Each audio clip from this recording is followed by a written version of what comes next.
Good afternoon. My name is Priscilla Rojas, and I am the chair of the BPDA board.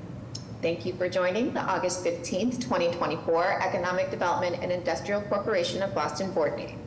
At this time, the Boston Planning and Development Agency is continuing to host public meetings in a virtual setting for the health, safety, and accessibility of Boston residents. For more information and update, visit bostonplans.org. The open public meeting law requires that I notify the public that this meeting is being recorded. Please be aware that an audio and visual recording of this meeting is being made and broadcast by Boston City TV, which is a part of the City of Boston Office of Cable Communications, at Xfinity Channel 26, RCN Channel 13, and Verizon Fios Channel 962. It is also being live streamed at boston.gov/cable. Okay, to begin the meeting, I will now take a roll call of the members. Ms. Bennett. Present. Mr. Shepherd. Present. Dr. Landsmark. Present. Mr. O'Malley. Here. All right, and I, Priscilla Rojas, the chair, is present. Okay, let's go to the first item on the EDIC agenda. Request authorization for the approval of the minutes of the July 18th, 2024 board meeting. A motion is in order. So moved. Second. Roll call for a vote. Ms. Bennett. Aye. Mr. Shepherd. Aye. Dr. Landsmark. Aye. Mr. O'Malley. Aye. And the chair votes aye. Motion passes. Item number 2. Request authorization to amend the lease between the Economic Development and Industrial Corporation of Boston, doing business as the Boston Planning and Development Agency, and Mass Robotics, Inc., to add Suite 201 to the current leased Suite 202 at 12 Champ Street. Maureen. Thank you, Madam Chair. Mass Robotics is a nonprofit company based in Massachusetts with the mission of providing entrepreneurs and innovative robotic startups with the space and resources they need to develop and test their products. Mass Robotics' income is derived from subleasing space to startup companies, from sponsorships, and from grants. Mass Robotics currently leases several suites at 12 Channel Street. Mass Robotics has a 3-year lease for Suite 504, which will expire on September 30th, 2025. Mass Robotics also has a 10-year co-terminus lease for Suite 502 and 202, which will expire on February 29th, 2032, with one single 5-year option term. The fixed rent paid by Mass Robotics for all 3 suites is $86,808 monthly. Mass Robotics is now requested to add Suite 201, which is approximately 9,587 square feet, and an additional 500 square feet of space within the first floor warehouse area to their existing lease for Suite 202. Suite 201 lacks air conditioning, is in raw condition with the small office. Mass Robotics will take the space as is, in its as-is condition. EDIC is not offering any financial assistance to Mass Robotics for the improvements of the space, nor is EDIC required to pay a real estate commission for this transaction. For these reasons, as well as EDIC's desire to lease the space for the long term, staff is recommending a ramped-up rent structure in lieu of financially participating in the tenant improvement expense. The lease for Suite 202 will be amended to include Suite 201 and the first floor space area. The term shall commence on September 1st, 2024, and expire on February 29th, 2032. Rent for Suite 201 and the first floor, totaling approximately 10,087 square feet, will commence in January 2025. In 2025, rent for 201, as well as the first floor, shall be based on $7 per square foot, increasing to $13.50 per square foot for 2026. Commencing in 2027, rent shall be equal to $28.41 per square foot, which is the rate that will be paid at that time for Suite 202. The rate for the first floor space and Suite 201 will be the same on the per square foot basis. For Suite 202, Mass Robotics will pay fixed rent of $5,660,578 under the terms of the current lease. With the addition of Suite 201 and the 500 square feet on the first floor, that amount will increase by $1,740,512, totaling $7,401,401.90 in fixed rent as a result of the proposed amendment. BPDA staff recommends that the director be authorized to amend the existing lease with Mass Robotics for Suite 202 and 12 Channel Street and to add Suite 201 and 500 square feet on the first floor to the lease premises. Thank you, and I'm happy to answer any questions. Thank you, Maureen. Do we have any questions or comments from the board? All right, hearing and seeing none, a motion is in order. So moved. Second. Roll call for a vote. Ms. Bennett? Aye. Mr. Shepherd? Aye. Dr. Lansmark? Aye. Mr. O'Malley? Aye. And the chair votes aye, motion passes. Thanks, Maureen. Thank you. All right, item number 3, request authorization to issue an invitation for bids for a 3-year contract for housekeeping and cleaning services at 12 Channel Street within the Raymond L. Flynn Marine Park. Lauren? Madam Chair, members of the board, I'm here today to seek authorization to solicit bids pursuant to Chapter 30B of the Mass General Laws to advertise for housekeeping and cleaning services of selected common areas at the 12 Channel Street facility. This building is 318,750 square foot, light manufacturing distribution center, and it is located within the Raymond L. Flynn Marine Park. The housekeeping services aim to maintain cleanliness in common areas, lobby, windows, and some tenant areas. And these services are critical to maintaining 12 Channel Street, serve the office and manufacturing needs of the tenants. The IFB will be publicly advertised pursuant to Chapter 30B, including advertising with local newspapers, city's website, the state combine system, and the state goods and services bulletin. The resulting contract will be awarded to the responsible and responsive bidder at the lowest possible bid price. The awarded contract will be for a term of 3 years. Funding for this project will be from the BPDA's fiscal year 25 operating budget. The cost is not expected to exceed $350,000 for the 3-year term. I'm happy to answer any questions. Thank you. Any questions or comments from the board? All right, hearing and seeing none, a motion is in order. So moved. Second.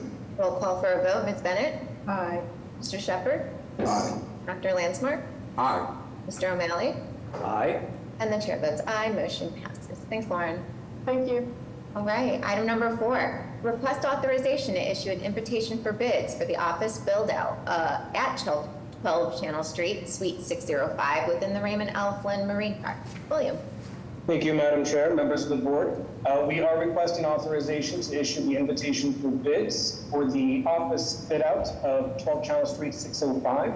This is a 10,000 square foot suite that has been identified as a suitable location to relocate planning department staff from their current offices at 43 Hawkins. This invitation for bids would seek a contractor to bring the current space up to code and complete the office space with new flooring, lighting, and finishes. The scope of work was prepared by our house doctor, Lero Associates. It would be advertised following the state's requirements under Chapter 149, and the construction contract would be brought back to the board for award to the lowest eligible and responsible bidder.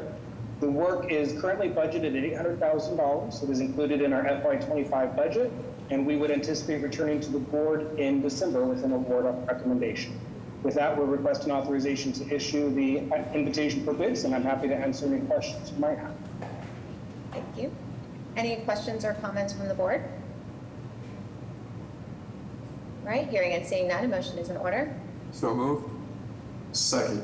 Roll call for a vote. Ms. Bennett? Aye. Mr. Shepherd? Aye. Dr. Lansmark? Aye. Mr. O'Malley? Aye. And the chair votes aye, motion passes.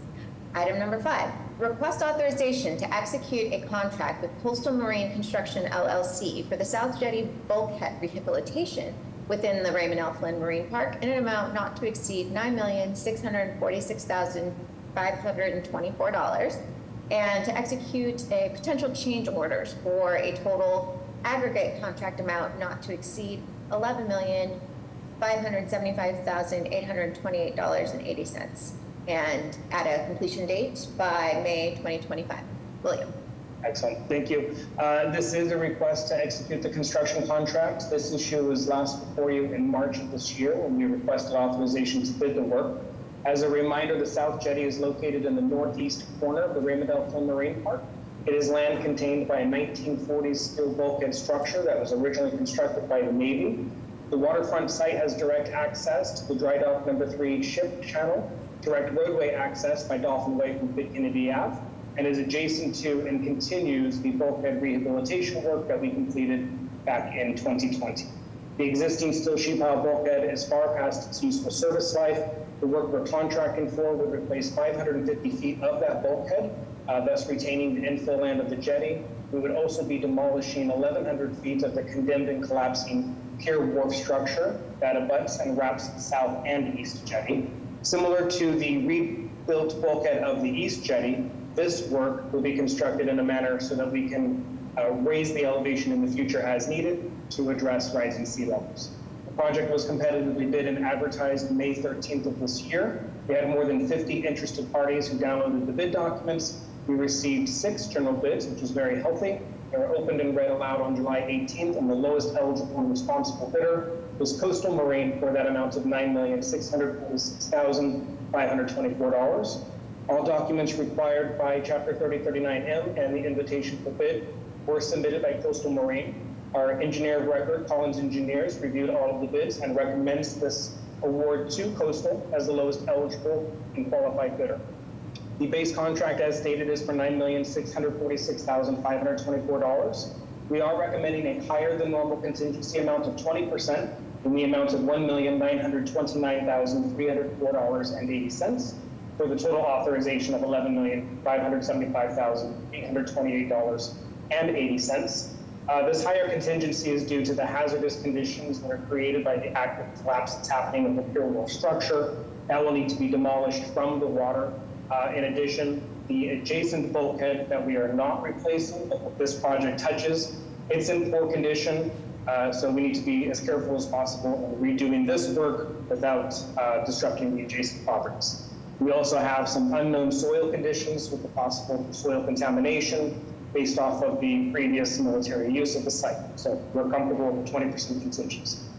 The work would be funded from the agency's FY25 capital budget. And with that, we request an authorization for the director to enter into this contract with Coastal Marine. If approved, the work would begin this summer and we would be complete next year. Happy to answer any questions you might have. Okay, thank you, William. Any questions or comments from the board? Okay, hearing and seeing none, a motion is in order. So moved. Second. Roll call for a vote. Ms. Bennett? Aye. Mr. Shepherd? Aye. Dr. Landsmark? Aye. Mr. O'Malley? Aye. And the chair votes aye, motion passes. Thanks, William. Thank you. All right, item number 6, request authorization to execute a contract with Retrievex Incorporated, doing business as Access, for record storage, transport, and management in an amount not to exceed $130,000 for a period of 3 years, commencing August 16th, 2024, and ending August 15th, 2027. Michelle? Michelle, you're on mute. You're on mute. It's cool. Happens to me all the time. Thank you for that. Good afternoon, Madam Chair and members of the board. The BPDA maintains a variety of physical records, including maps, contracts, agreements, meeting records, and more. These documents are subject to state public records law, as well as municipal and state records retention schedules. This collection constitutes over 13,000 records boxes, and BPDA has determined that obtaining professional services to help steward this collection is advantageous. Core services include storage, retrieval, destruction, and digitization of records. BPDA previously procured a multi-year contract with Access using state contract FAC 96 for these services, which has since expired as of October 31st of 2023. Beginning in the summer of 2023, state contract FAC 96 was reworked into state contract FAC 126, which was released for use in May of this year. Access is an approved vendor under this state contract and provided a competitive quote for continuity of services. A single contract will be established with an accounting plan to deal with intercompany expenses. As such, the EDIC and the BRA are each responsible for executing their respective purchase orders and accept sole responsibility for any payments due to the selected service provider for its share of such purchases under the resulting contract. The resulting multi-year contract will be funded through the BPDA operating budget for fiscal year 2025 and subsequent years. The contract will commence August 16th, tomorrow, and ends in August 15th of 2027. And I'm happy to answer any questions you might have. Okay, thank you. Do we have any questions or comments from the board? All right, hearing and seeing none, a motion is in order. So moved. Second. Roll call for a vote. Ms. Bennett? Aye. Mr. Shepherd? Aye. Dr. Lansmore? Aye. Mr. O'Malley? Aye. And the chair votes aye, motion passes. Thanks, Michelle. All right, item number 7, personnel. Mike? Thank you, Madam Chair, members of the board, Madam Secretary, and Director Jemison. We have a number of items for your consideration on the EDIC agenda with the exact details included in the board memos. We have one appointment in the Director's Office, Devin Quirk, Acting Director. We have 2 contracts in the IT Department, Zachary Gagney, and in the Records Management Department, Izzy Wagner. We also have 1 internship in the Legal Department, Margaret Cotter. And that's everything. Thank you. I don't know if there are any questions. Okay, thank you. Any questions or comments from the board? Hearing and seeing none, a motion is in order. So moved. Second. Roll call for a vote. Ms. Bennett? Aye. Mr. Shepherd? Aye. Dr. Lansmore? Aye. Mr. O'Malley? Aye. And the chair votes aye, motion passes. All right, so that was and welcome to our new intern. And we'll speak about more, I'm sure, the acting director, but Devin, it's good to make this vote as well. So with that, I need a motion to adjourn this meeting. So moved. There was a second. Roll call for a vote. Ms. Bennett? Aye. Mr. Shepherd? Aye. Dr. Lansmark? Aye. Mr. O'Malley? Aye. And the chair votes aye, motion passes, meeting adjourned. Okay, we're now going to move on to the next portion of our meeting. So thank you for joining the August 15th, 2024 Boston Redevelopment Authority Board meeting. At this time, the Boston Planning and Development Agency is continuing to host public meetings in a virtual setting for the health, safety, and accessibility of Boston residents. For more information and updates, visit bostonplans.org. The Open Public Meeting Law requires that I notify the public that this meeting is being recorded. Please be aware that an audio and visual recording of this meeting is being made and broadcast by Boston City TV, which is a part of the City of Boston Office of Cable Communications, at Xfinity Channel 26, RCN Channel 13, and Verizon Fios Channel 962. It is also being live streamed at boston.gov/cable. Okay. I will begin with a roll call of the members. Ms. Bennett? Present. Mr. Shepherd? Present. Dr. Lansmark? Present. Mr. O'Malley? Here. And I, Priscilla Rojas, Chair, am present. Okay, let's go to the first item on the agenda. Request authorization for the approval of the minutes of the July 18th, 2024 board meeting. The motion is in order. So moved. Second. Roll call for a vote. Ms. Bennett? Aye. Mr. Shepherd? Aye. Dr. Lansmark? Aye. Mr. O'Malley? Aye. And the chair votes aye, motion passes. Item number 2, request authorization to schedule a public hearing on September 12th, 2024 at 5:30 p.m. or at a date and time to be determined by the director to consider the proposed Wentworth Institute of Technology 2024 through 2034 institutional master plan. Motion is in order. So moved. Second. Roll call for a vote. Ms. Bennett? Aye. Mr. Shepherd? Aye. Dr. Lansmark? Aye. Mr. O'Malley? Mr. O'Malley? Yeah. I got you. Aye. Aye. Yeah, okay. And chair votes aye. So motion passes. Item number 3, request authorization to schedule a public hearing on September 12th, 2024 at 5:40 p.m. or at a date and time to be determined by the director to consider the proposed First Amendment to the 2022 through 2024 institutional master plan for the Berklee College of Music. A motion is in order. So moved. Second. Roll call for a vote. Ms. Bennett? Aye. Mr. Shepherd? Aye. Dr. Lansmark? Aye. Mr. O'Malley? Oh, did he pop off? Oh, okay. I think he had to recuse himself. Oh my gosh, I'm so sorry, I forgot about that. Okay, and the chair votes aye, motion passes. And Madam Chair, I'm recusing for this next one. Thanks. Saying, I know, I didn't make my recusal. Okay, so for this next one, item number 4. Request authorization to schedule a public hearing on September 12th, 2024 at 5:40 p.m. or at a date and time to be determined by the director to consider the proposed Fifth Amendment to Boston College 2023 through 2025 institutional master plan. A motion is in order. So moved. Second. Roll call for a vote. Mr. Shepherd? Aye. Dr. Landsmark? Aye. Mr. O'Malley? Aye. And the chair votes aye, motion passes.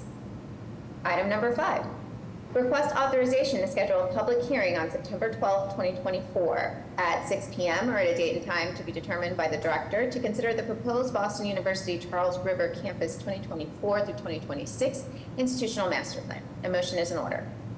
So moved. Second. Roll call for a vote. Ms. Bennett? Aye. Mr. Shepherd? Aye. Dr. Landsmark? Aye. Mr. O'Malley? Aye. And the chair votes aye, motion passes. Item number 6, request authorization to enter into a license agreement with the General Hospital Corporation for the use of portions of 2nd Avenue and 13th Street in the Charlestown Navy Yard to support the removal and replacement of a non-functioning MRI machine from Building 149 and to finalize routine exterior maintenance for a term commencing September 1st, 2024 and expiring no later than March 30th, 2025. With an option to renew the license for an additional 90 days. Liz. Thank you, Madam Chair, and good afternoon, members of the board. I am here today to request authorization for the director to enter into a license agreement with General Hospital Corporation, or MGH, for the use of BRA-owned land known as 2nd Avenue and 13th Street in the Charlestown Navy Yard. MGH currently leases Building 149 from the BRA and is operated as Life Sciences Research and Development Facility. Their lease is scheduled to expire May of 2065. MGH requested to utilize or license portions of 2nd Avenue and 13th Street for laydown and stage-in, as well as the location of man lifts and other heavy equipment in connection with demolition and removal of a non-functioning MRI located inside Building 149. They will also finalize routine exterior maintenance of the building. 2nd Avenue is not open to automobile passage, so traffic will not be affected. MGH will also coordinate all operations with the planning department staff and all abutters. The license term shall commence September 1st, 2024 and expire no later than March 30th, 2025, with the option to extend for additional 90-day terms if needed. Due to the preservation of a BRA-owned asset, there will be no fee associated with this license. Thank you, and I am happy to answer any questions you may have. Great, thanks, Liz. Any questions or comments on the board? Hearing and seeing none, a motion is in order. So moved. Second. Roll call for a vote. Ms. Bennett? Aye. Mr. Shepherd? Aye. Dr. Landsmark? Aye. Mr. O'Malley? Aye. And the chair votes aye, motion passes. Thank you. Thank you. Item number 7, request authorization to award tentative designation status to Dorchester Bay Economic Development Corporation, Iskazu Development, and Caribbean Integration Community Development for the sale and redevelopment of 5 parcels known as 21 Fernborough Street and 23 Fernborough Street, 25 Fernborough Street, and 27 Fernborough Street. No, wait, 29 Fernborough Street as well. In the Brunswick King Urban Renewal Area, Mass number R-168 in Dorchester, and to acquire 21 through 23 Fernborough Street from the Mayor's Office of Housing and to execute a deed and any and all other documents. Yoon. Madam Chair, and good afternoon to the members of the board. My name is Yoon Cha, and I'm a Real Estate Development Officer at the Planning Department. It is a pleasure to bring my very first presentation to the board this evening. I'm here to request tentative designation of Dorchester Bay Economic Development Corporation, or DBEDC, Iskazu Development, or Iskazu, and Caribbean Integration Community Development, or CICD, collectively as redeveloper of 21 through 29 Farnborough Street, and to request authorization to acquire 21 through 23 on Farnborough Street from the Mayor's Office of Housing, or MOH. 21 through 29 Farnborough Street consists of 14,914 square feet of vacant land in Dorchester, divided across 5 parcels. 2 of the parcels, 21 and 23 Farnborough Street, are owned by MOH. 27 and 29 Farnborough Street, also known as Urban Renewal Parcel R1, are owned by the BPDA. The remaining parcel, 25 Farnborough Street, was acquired by the BPDA following board authorization in 2022 for the purpose of site assemblage. The drafting of the RFP was guided by 4 public meetings between 2022 and 2023. The RFP reflected the community's feedback, which focused on the creation of affordable homeownership opportunities, the need for off-street parking, preservation of mature trees, and provision for usable green space, as well as building design that respected the context of Inner Street and Farnborough Street. The RFP was issued in January 2024, and the BPDA received 2 proposals. The BPDA opened a 30-day comment period on the proposals received and held a public meeting on June 11, 2024, where both development teams presented their proposals and answered questions from the community.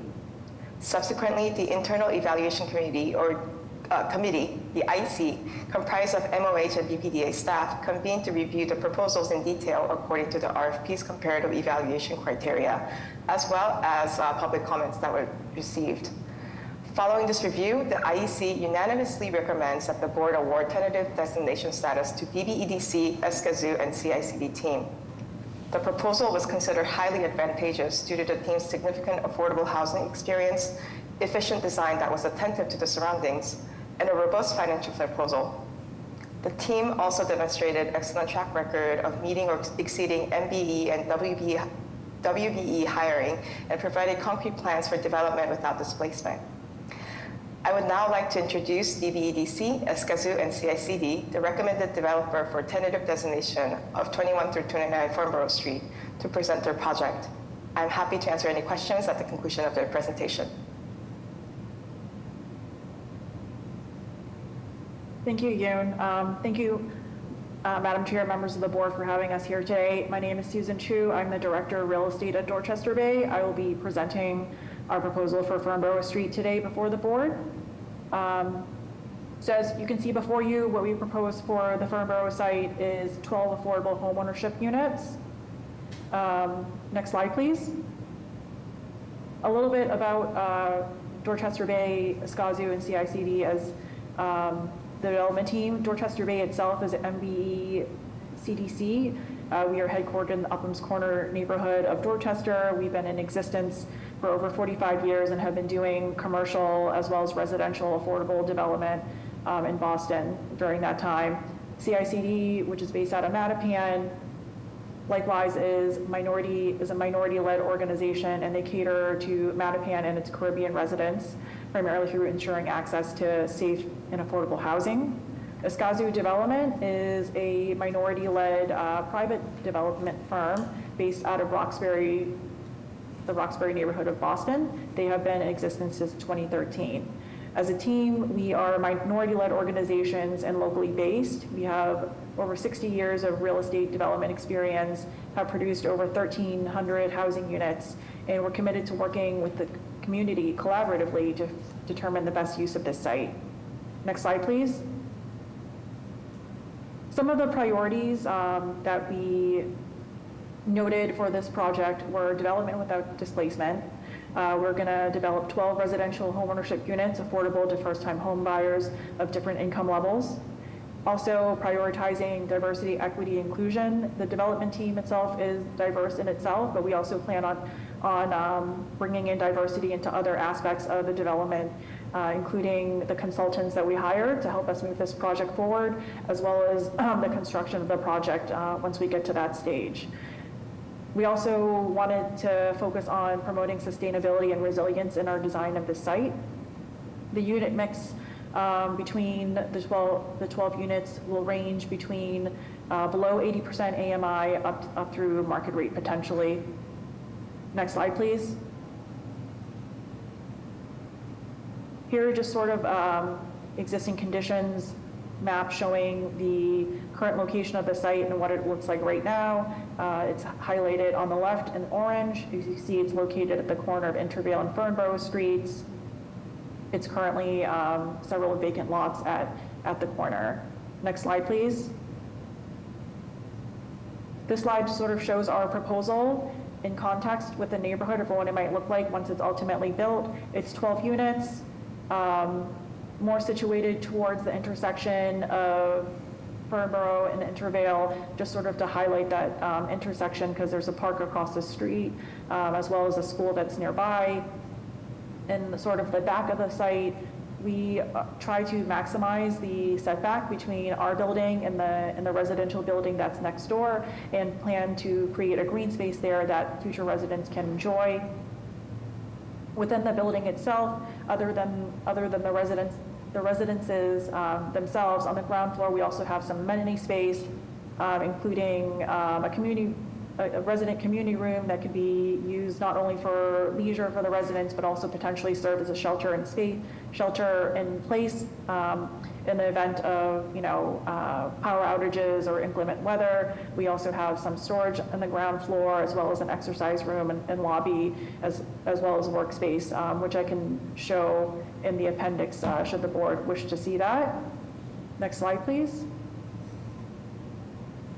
So in summation, the benefits we hope to bring to the community through this project are homeownership housing production, creating affordable condo units that will provide first-time home buyers stable, affordable mortgage payments and the chance to build equity, providing future residents with an affordable alternative to the instability of renting in the community. Family-oriented and family-sized housing units, which are in line with the desires of community, both as expressed in the RFP, but also through our understanding of the neighborhood, as this area is within Dorchester Bay's sort of service area. Sustainable and resilient housing, developing an all-electric, energy-efficient building that sets a high standard for future development in the Grove Hollow area, and a design that complements the neighborhood where we have it massed, not to exceed the heights and sort of the aesthetic of the surrounding properties. And with that, I conclude our presentation. We have some additional slides in the back that can sort of show other design perspectives of the property, should the BPDA board wish to view those as well. Okay, thank you. Let's go for board questions or comments. Okay, hearing and seeing none. A motion is in order. So moved. Second. Roll call for a vote. Ms. Bennett? Aye. Mr. Shepherd? Aye. Dr. Landsmark? Aye. Mr. O'Malley? Aye. And the chair votes aye. Motion passes. Congratulations. It's a really cool looking project and we're super excited for you. Thank you, we're as well. Yeah, awesome. So item number 8. And great job, Yoon, for your first presentation. Thank you. All right, item number 8, request authorization to extend the final designation status of Nubian Ascends LLC for the long-term lease of the Blair lot in the Nubian Square area of Roxbury for a period of 12 months until August 31st, 2025. Yoon. Thank you again, Madam Chair, members of the board. The Blair lot is a BPDA-owned site consisting of approximately 87,879 square feet of underutilized land between Washington Street, Harrison Ave, Palmer Street, and Eustis Street. The parcel was the subject of an intensive community planning process through the Plan Nubian Square and through subsequent site-specific community meetings. The Blair lot RFP was released on November 20th, 2019, and responses were due in February 2020. After several public meetings and community review through a project review committee, Nubian Ascends was tentatively designated for redevelopment of the site at the December 2020 BPDA board meeting. The proponent proposes to create approximately 389,280 gross square feet of mixed-use development, including affordable housing, a parking garage, a lab training and office building, and a combined cultural hall and marketplace with a culinary center. The proponent is currently exploring changes to the redevelopment program to make the project more financially feasible. The proponent was awarded final designation status for the proposed project on March 16, 2023. The proponent has communicated that segmenting the project into 5 phases is necessary to access the various financing sources that are proposed for each project components. Therefore, the development will be executed in 5 phases of construction with separate ground leases for each building. In order for Nuvina Sands Partners LLC to maintain their final designation status and to receive ground leases for each site component, they are required to have their financing acquired, ground leases fully negotiated and ready for execution, and be ready for construction commencement by the dates recorded in the board memo. During this final destination extension, the proponent intends to secure additional funding for the project, sign tenants and subtenants for the lab and garage, seek resident companies for the performance hall, and advance approvals for an updated master plan with the zoning relief. With that being said, I request that the board authorize the final destination extension for a period of 12 months to Nuvina Sands Partners LLC for the redevelopment of the Blair lot. Thank you, and I'm happy to answer any questions. Thank you. Any questions or comments from the board? Okay, hearing and seeing none, a motion is in order. So moved. Second. Roll call for a vote. Ms. Bennett? Aye. Mr. Shepherd? Aye. Dr. Lansmark? Aye. Mr. O'Malley? Aye. And the chair votes aye. Motion passes. Thank you. Thank you. Item number 9, request authorization to extend final designation status for Habitat for Humanity Greater Boston Incorporated as redeveloper of 104 Walter Street in Roslindale for a period of 3 months until November 30th, 2024. Rebecca. Thank you, Madam Chair and members of the board. In December 2020, the BPDA board approved the acquisition and disposition of 104 and 108 Walter Street in Roslindale to meet the community's goals of preserving open space and creating affordable housing. The BPDA then conveyed 108 Walter Street to the Boston Conservation Commission to permanently preserve the land as part of the Roslindale Urban Wild. The BPDA issued an RFP in April 2021 for 104 Walter to create 4 affordable home ownership units. The board tentatively designated Habitat for Humanity Greater Boston for the sale and redevelopment of 104 Walter Street. As previously presented to the board, Habitat's proposal meets the community goals of affordable home ownership and climate resilience and was overwhelmingly supported by the community. All 4 income-restricted home ownership units will be affordable to households with incomes ranging from 50 to 80% AMI. Since receiving final designation, Habitat has completed all necessary permitting and approvals to enable the development to move forward. We are currently in the process of executing the LDA and deed, which we hope to have complete by the end of this month, but it may extend until early September. Therefore, staff recommends that we move forward with the final designation extension for Habitat for Humanity for 104 Walter Street for a maximum period of 3 months. Thank you, and I'm happy to answer any questions. Thanks, Rebecca. Any questions or comments from the board? No questions, Madam Chair. Just a quick comment. I never want to miss an opportunity to reaffirm my incredible support for this project. So obviously, an extension is a no-brainer. I grew up playing in these woods. I can now bring my 3-year-old daughter to do the same, and the fact that we have such an amazing partner in Habitat for Humanity and bringing real, affordable, generational, wealth-changing home ownership to Roslindale is just a remarkable project, and this is something that is universally celebrated. It was one of the last things I worked on while I was in office. Huge credit to both Mayor Walsh and Mayor Wu for getting this as far as we have, and it's just a real tremendous asset to the neighborhood and to the city. So great job, team, all around, and obviously delighted to support this. Yeah. Hear, hear. Okay. Any additional questions or comments? Hearing and seeing none, a motion is in order. So moved. Second. Roll call for a vote. Ms. Bennett? Aye. Mr. Shepherd? Aye. Dr. Lansmark? Aye. Mr. O'Malley? Aye. And the chair votes aye. Motion passes. Item number 10, I'm going to recuse myself. So Dr. Lansmark, floor is yours. Item number 10, request authorization to issue a request for proposals for qualified developers to redevelop parcel ID 02-0355, ID 02-03-505-600, also known as portion of parcel NY-3, and also known as subparcel 1B in the Charlestown Urban Renewal Area. Project number Massachusetts R-55 and Charlestown Navy Yard, also known as Pier 5. Benjamin? Thank you, Chair and members of the board. I'm here to request authorization to advertise and issue a request for proposals for qualified developers to redevelop Pier 5 in the Charlestown Navy Yard. The premises is approximately 158,000 square feet containing a pier and some water sheet.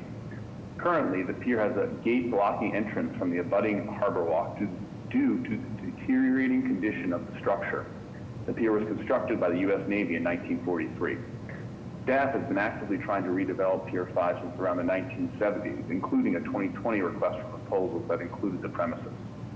As part of a new RFP process, staff offered many opportunities for community feedback over the last 8 months, including 2 public meetings and by releasing a draft RFP.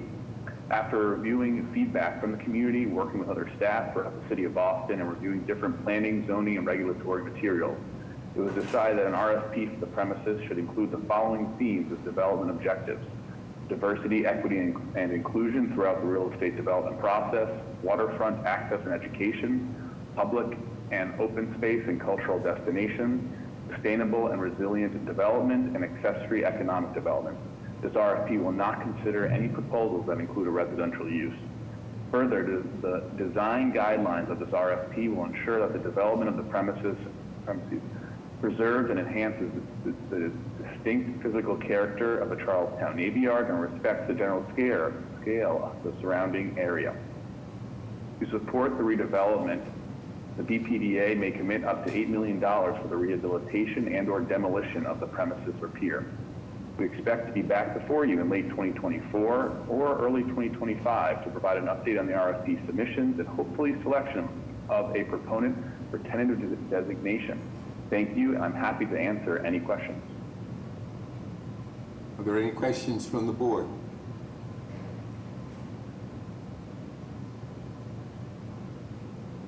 Hearing none, is there a motion? So moved. Second? We have a motion and a second. Calling the roll, Ms. Bennett, Aye. Mr. Shepherd, Aye. Mr. O'Malley. Aye. And the chair votes aye. The motion is approved. Thank you very much. Thank you.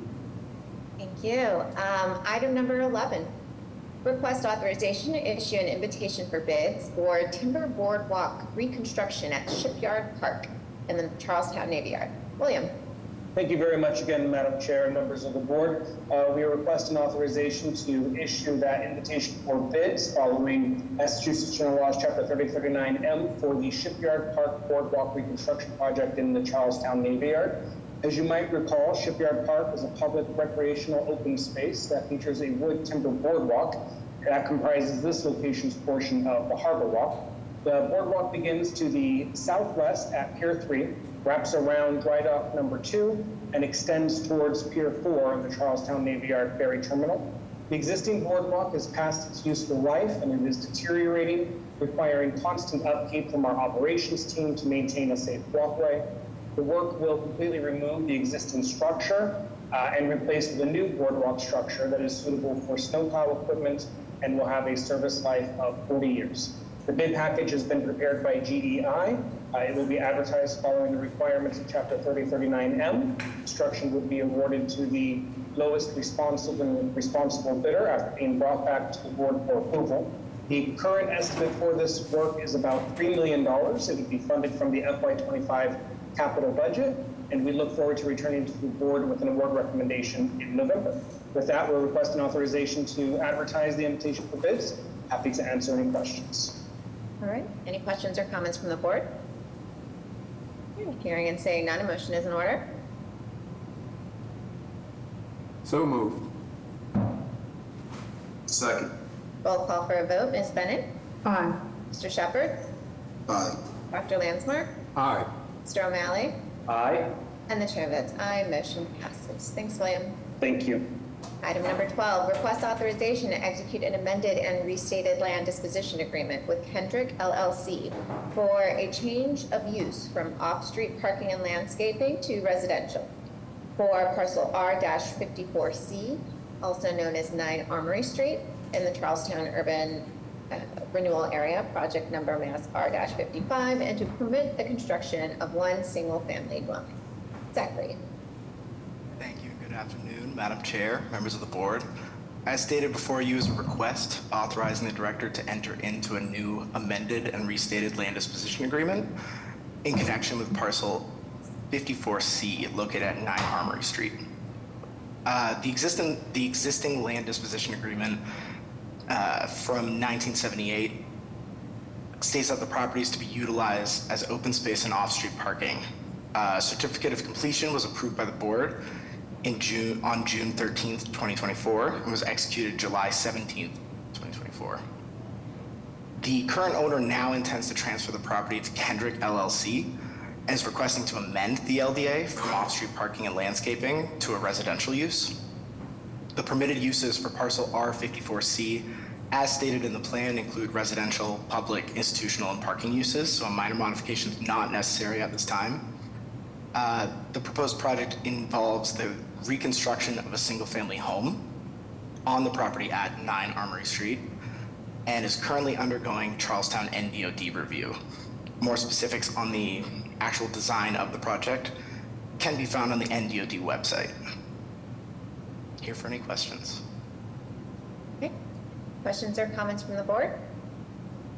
All right, hearing and seeing none, a motion is in order. So moved. Second. Roll call for a vote. Ms. Bennett? Aye. Mr. Shepherd? Aye. Dr. Lansmark? Aye. Mr. O'Malley? Aye. And the chair votes aye, motion passes. Thank you. Thank you. Item number 13, report on the Zoning Board of Appeal recommendations between April 2024 and June 2024. Will? Good rainy afternoon, members of the board.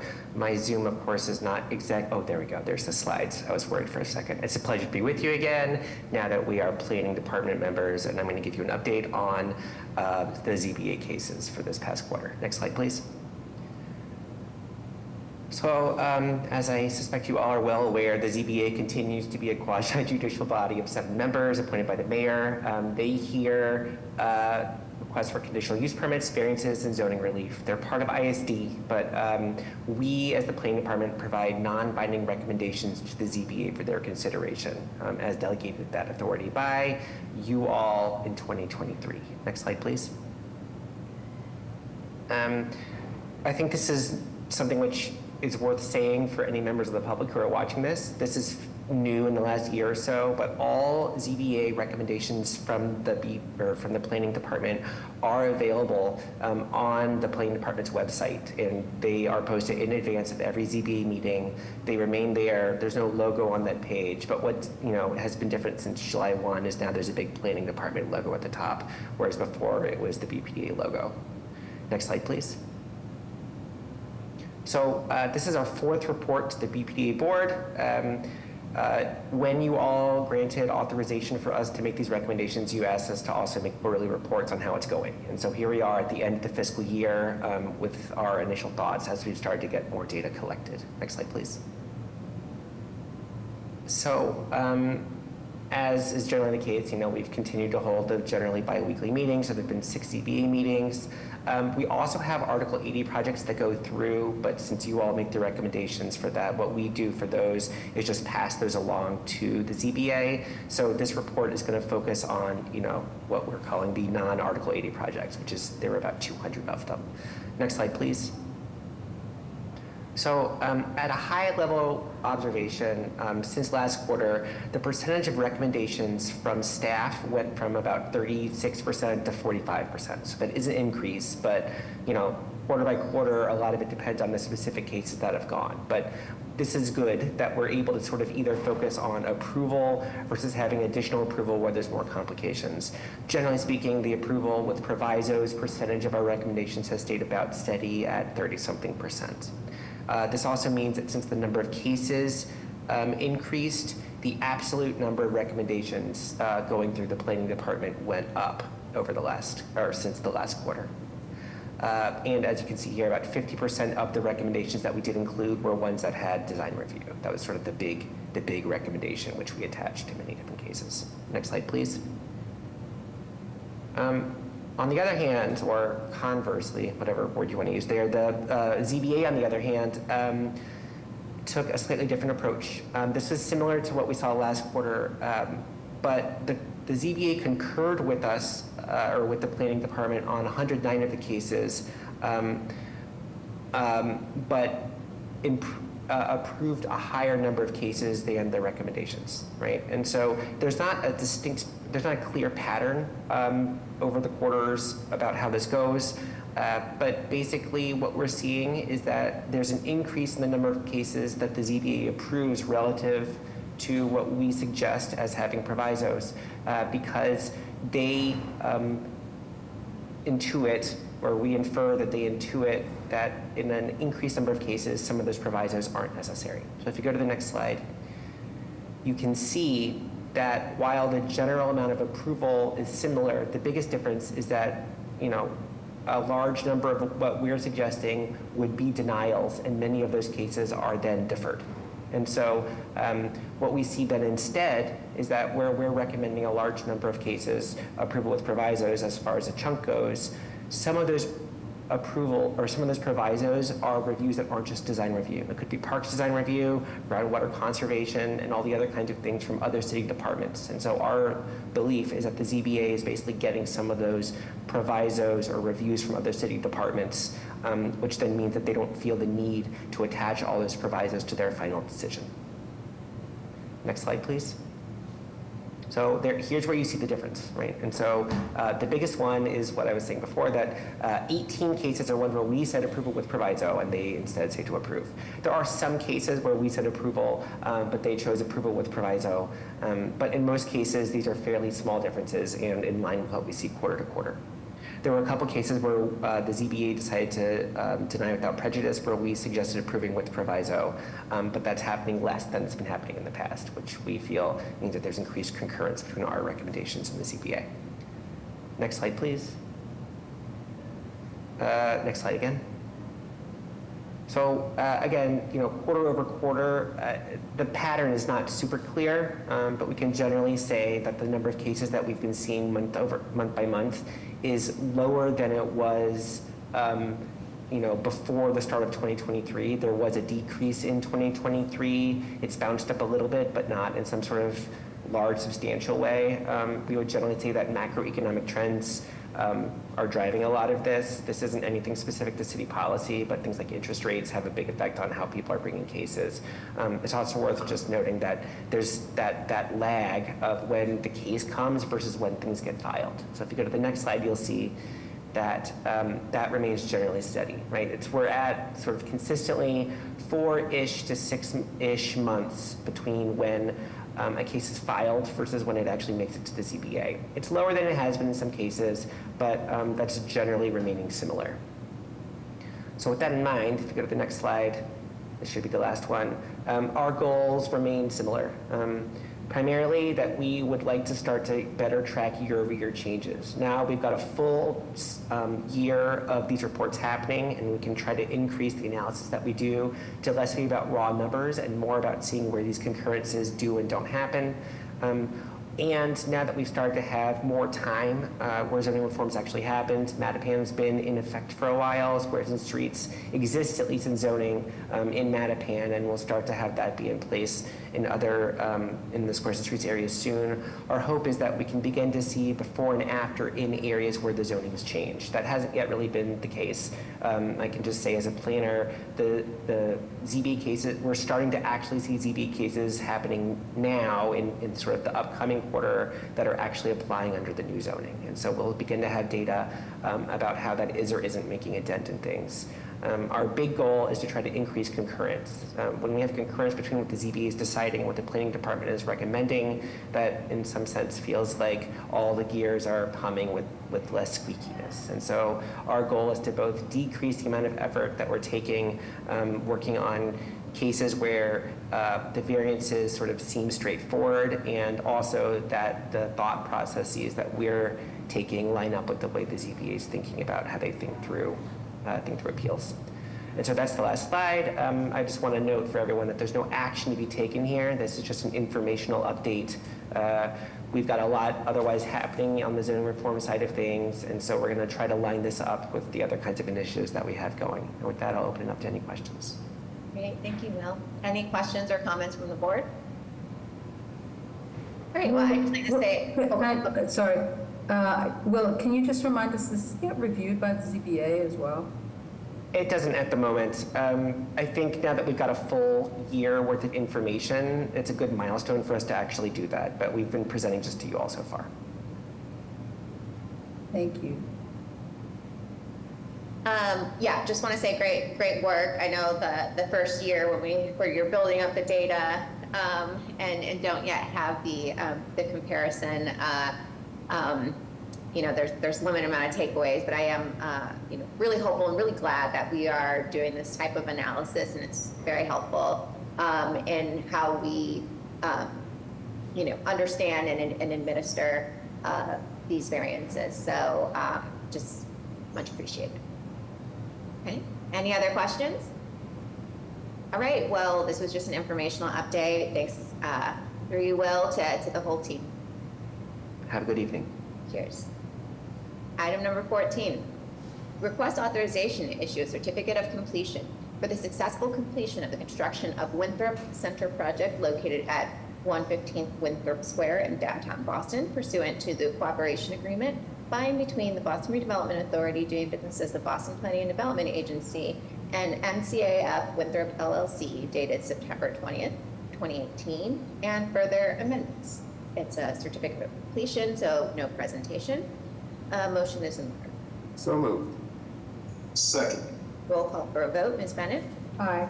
Mr. Shepherd? Aye. Dr. Landsmark? Aye. Mr. O'Malley? Aye. And the chair votes aye. Motion passes.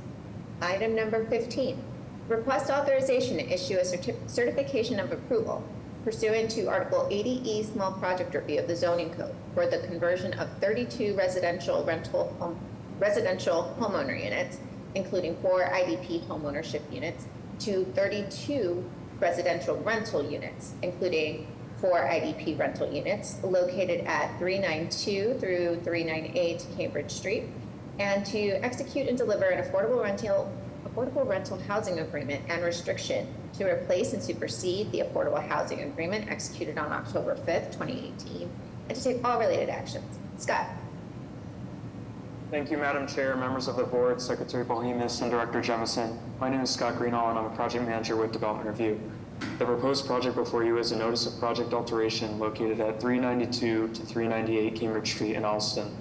The project was approved by the BPDA board on February 11th, 2016 for 35 condominium units, of which 32 are residential units, including 4 IDP units.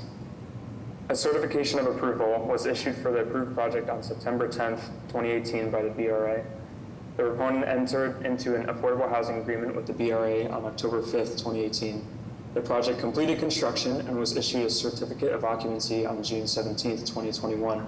The master deed for the condominium association for the approved project was recorded on May 10th, 2022. The proponent has confirmed that they will be dissolving the condo association upon board approval of the notice of project alteration.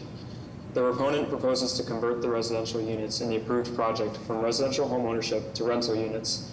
The proponent is seeking to update the 4 inclusionary development policy, or IDP units, in the building from condominiums to rental units. An affordable rental housing agreement and restriction, or RHAR, would be required to document the updated IDP commitment. No other changes to the approved project are proposed. On May 14th, 2024, the BPDA accepted a notice of project alteration from the proponent. A public meeting was held on June 25th, 2024. The attorney representing the project, Tim Schofield, is on to answer any questions. Thank you. Okay. Any questions or comments from the board? Okay. Yeah, Madam Chair, I guess just a quick comment. I mean, for me, this is a sort of reluctant vote. It's, my understanding is that the agency is looking at ways to better differentiate homeownership and rental housing in the zoning such that it wouldn't be quite as difficult as it is with this project to, you know, kind of hold developers to their original intent. I will vote yes because I really want to see those 4 IDP units which have been sitting vacant for 2 or 3 years, back in service. I think that's critical. But I just would really encourage whatever can be done. I think this is a disappointment to the community. I want to acknowledge that. And I think we should be doing everything we can to set ourselves up to be able to better, have teeth, going forward with the proposals that come before us and changes. Thank you. Thank you, Ms. Bennett. Additional questions or comments? All right, hearing and seeing none, a motion is in order. So moved. Second. Roll call for a vote. Ms. Bennett? Aye. Mr. Shepherd? Aye. Dr. Landsmark? Aye. Mr. O'Malley? Aye. And the chair votes aye, motion passes. Thank you. Right, item number 16, request authorization to approve a notice of alteration for the conversion of 4 IDP rental units to IDP homeownership units located at 249 Quarry Road, and to execute an affordable housing agreement for a combination of on-site IDP units and a contribution to the IDP fund, and to take all related actions. Nick. Thank you, Madam Chair, members of the board, Director Jemison, and Secretary Simas. I'm here before you this evening to present the small project change for 249 Quarry Road. Originally approved in October of 2020, the project is currently under construction, and when completed will be a new 4-story building with 34 residential units, 4 of which would be made affordable, above a below-grade parking garage for 33 vehicles, including ample bike parking, lush new landscaping, courtyard, patio, balcony, and roof deck open space. This project also includes sidewalk improvements, pedestrian access, and public realm upgrades. The project change application has been filed under the expedited review procedure to change this project from a rental project to condo ownership. No other changes are proposed. I do have Nick Zazula here with the development team to answer any questions you may have, and I would like to note that this project received a letter of support from Council Reed's office. Yeah, thank you. Questions or comments from the board? All right, hearing and seeing none, a motion is in order. So moved. Second. Roll call for a vote. Ms. Bennett? Aye. Mr. Shepherd? Aye. Dr. Landsmark? Aye. Mr. O'Malley? Aye. And the chair votes aye, motion passes. Thank you. Thank you. Chairs, we will move on to item number 17. Request authorization to enter into an affordable housing agreement to supersede the affordable rental housing agreement and restriction dated June 14th, 2023 for the conversion of 1 IDP rental unit to an IDP home ownership unit located at 167 Maverick Street, and to take all related actions. Andy. Thank you, Madam Chair, Director Jemison, Secretary Bohemus, and members of the board. I'm Andy Feldman, Housing Policy Manager with the Mayor's Office of Housing. Tonight, I'm here to request your vote on an affordable housing agreement for the development at 167 Maverick Street in East Boston. This development is building 11 homeownership units and did not trigger Article 80 due to its size. The project recently changed owners and tenure from rental to homeownership, and therefore, the vote in front of you tonight will allow the agency to enter into an agreement to dedicate this 1 unit under the Inclusionary Development Program. I'm happy to answer any questions you may have. Great. Questions or comments from the board? So I have a question. So was it that when this was originally approved, it didn't trigger, but now it triggers because it changed to home ownership?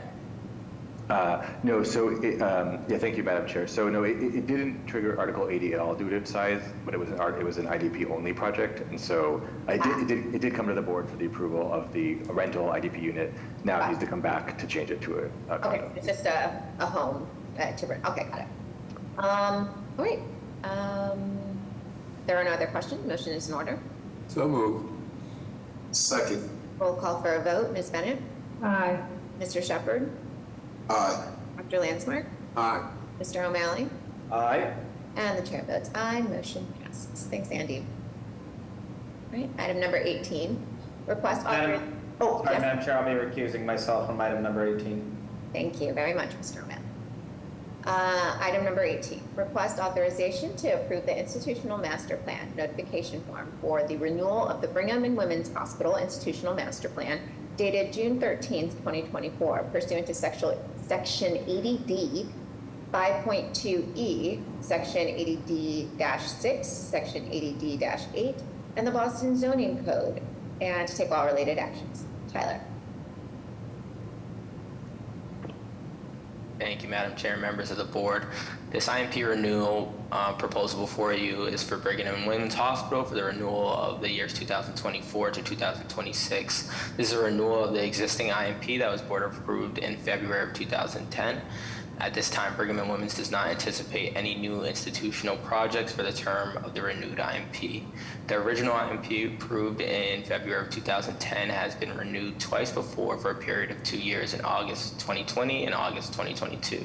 Furthermore, the review process of this IMP renewal began in June 2024. Since that time, 2 comment letters of support have been received. The comment period for this IMP renewal ended in on July 12th of 2024. Now, before I turn it over to Long Nugent to begin the presentation, I want to say thank you to the elected officials and city agencies who helped review this proposed Brigham and Women's IMP renewal. Thank you. Thank you, Tyler. Good evening, Chairwoman Rojas, members of the board. My name is Long Nguyen, Director of Design at Brigham and Women's Hospital in the Longwood Medical and Academic Area, and I'm here tonight to request approval for a 2-year renewal of Brigham and Women's Institutional Master Plan, with unchanged plans until August 2026. I'd also like to thank Tyler Ross for all his hard work on steering our IMP renewal. Next slide, please. Over the past several years, the Brigham has prioritized meeting the needs of healthcare challenges presented by the COVID-19 pandemic. And as such, the Brigham is not proposing any additional projects or land area at this time. Next slide, please.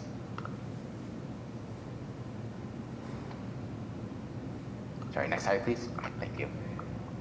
As a quick update on our approved projects to date, the Hale Building for Transformative Medicine, the Mass Mental Health Office Building, campus additions including the NICU and ED, and the Stoneman Centennial Park are all complete. Next slide, please. Our meaningful community partnerships have resulted in the development of housing and community center at Mosaic on the Riverway with Roxbury Tenants of Harvard, and the construction and delivery of facilities for ownership and use by the Commonwealth for clients of the Department of Mental Health at Fenwood Inn. And we look forward to commencing design on Parcel C at some point, a research building project that was approved in 2012. Next slide, please. We are very proud of our robust community benefits and partnerships that enable us to deliver exceptional healthcare education and easily accessible and essential health services to our Boston communities. Our community benefits include over $6.7 million in pilot contribution in 2023, providing essential healthcare services in the community, including the care provided at Southern Jamaica Plain Health Center and Brookside Community Health Center. Next slide, please. To conclude, a few words about the Brigham. As you may appreciate, as is the case with most healthcare institutions, we have been at the forefront of providing essential care during COVID-19 pandemic over the past 4 years, and we are proud to continue to provide care for over 46,000 inpatient and 1.5 million outpatients annually. Be the recipient of over $844 million in research funding, which supports groundbreaking research to advance the treatment and care of the sickest patients through innovation and discovery, and employ over 19,800 people, over 30% of whom are City of Boston residents. Thank you for your time. With me tonight is Sonal Gandhi, VP of Real Estate, and we'd be happy to answer any questions that the board may have. Okay, thank you. Any questions or comments from the board? Well, I mean, I would just like to say, oh, hello, Sonal. Nice to see you. You know, while there's no additions yet, what you've accomplished under the past IDP plan is it's really incredible, and so thank you for that, and for the benefits that you bring to the city, both as an employer and to take care of us all. I'm sure we all have a Brigham and Women's healthcare story of how it's impacted us as residents and the world, really. So I just really appreciate that and feel lucky that we have this institution, and you've been a good partner and contribute to the pilot program. All of that really doesn't go unnoticed. And so, yeah, that's all I had to say. Any other questions or comments? Okay, hearing and seeing none, a motion is in order. So moved. Second. Roll call for a vote. Ms. Bennett? Aye. Mr. Shepherd? Aye. Dr. Landsmark? Aye. And the chair votes aye. Motion passes. Congratulations. Good luck. We'll see you soon. Thank you. Thank Bye. you. All right, item number 19, Mattapan. Request authorization to issue a determination waiving further review pursuant to section 80A-6 of the zoning code for the Olmsted Village project. Approve the first amendment to the smart growth development plan pursuant to section 87-11 and 87-12(1) of the code, and to take all related actions. Quinn. Madam Chair, I will be covering for Quinn today. That would be great. Thank you. Nick. No problem. Thank you, Madam Chair and members of the board, Secretary Bohimas, and Director Jemison. The proposal before you is for a notice of project change and smart growth development plan amendment for a previously approved Article 80 large project known as the Olmsted Village project within the Olmsted Green Smart Growth Overlay District in Mattapan. The proposed project change and associated smart growth development plan amendment makes minor changes to the unit count and affordability breakdown of the previously approved project. Overall, the revised project will provide 284 units, up from 269. There are also associated minor increases to overall gross floor area and indoor bike parking, and a decrease in off-street parking. The project remains majority affordable, and there is a 5% increase in units affordable to those making up to 80% AMI, including introduction of units affordable to those making up to 30 and 50% of AMI. The BPDA held a joint impact advisory group and public meeting on July 8, 2024. The meeting was well attended and has been advertised in the local newspaper and online. I will now turn over to the development team to begin their presentation.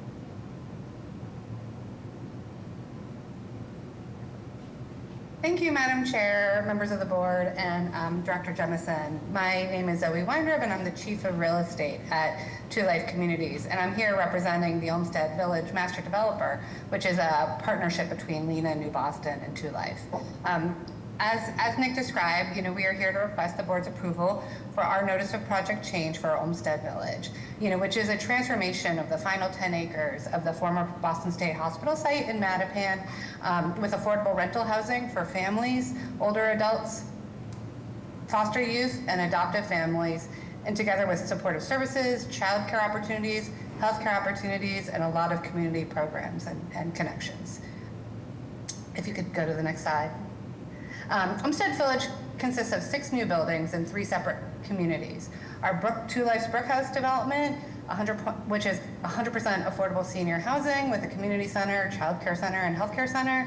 Treehouse at Olmsted Village, which is an 100% affordable intergenerational community with apartments for seniors, foster adoptive families, and youth aging out of foster care. And 4 buildings with mixed income homeownership opportunities. Russell House, Harvard House, and 2 Warbler Way townhomes. The board granted as Nick described, the board granted Article 80 and Smart Growth Development Plan approval in February of 2023. Over the last year and a half, we've been continuing to refine and advance our development plans for the different housing projects, including submitting multiple funding applications and receipt of multiple funding awards for various housing projects. We're now requesting approval of our relatively modest project changes, which will allow us to address rising construction and financing costs by spreading those costs over more units, as well as just increasing the amount of affordable housing in this community. So this notice of project change is related to a 6-unit increase to our Treehouse at Olmsted Village development, which is number 1 on the plan, a 6-unit increase to the Russell House building, which is number 3 on the plan, and a 3-unit increase to the Harvard Street building, which is number 6 on the plan. And you can see both the previous board-approved plan and the new plan. The site plan is largely the same. Building footprints are nearly identical. We've just been able to make the buildings more efficient and add some additional units in some of the buildings. If you want to go to the next slide. We're also increasing as Nick described, we're also increasing the amount of affordability at Olmsted Village with an 11-unit increase or almost 6% increase to the number of housing units that are affordable to households at 80% of area median income. We also have a number of additional housing units affordable in the 30% of area median income band, 50% area median income band, and up to 120% AMI.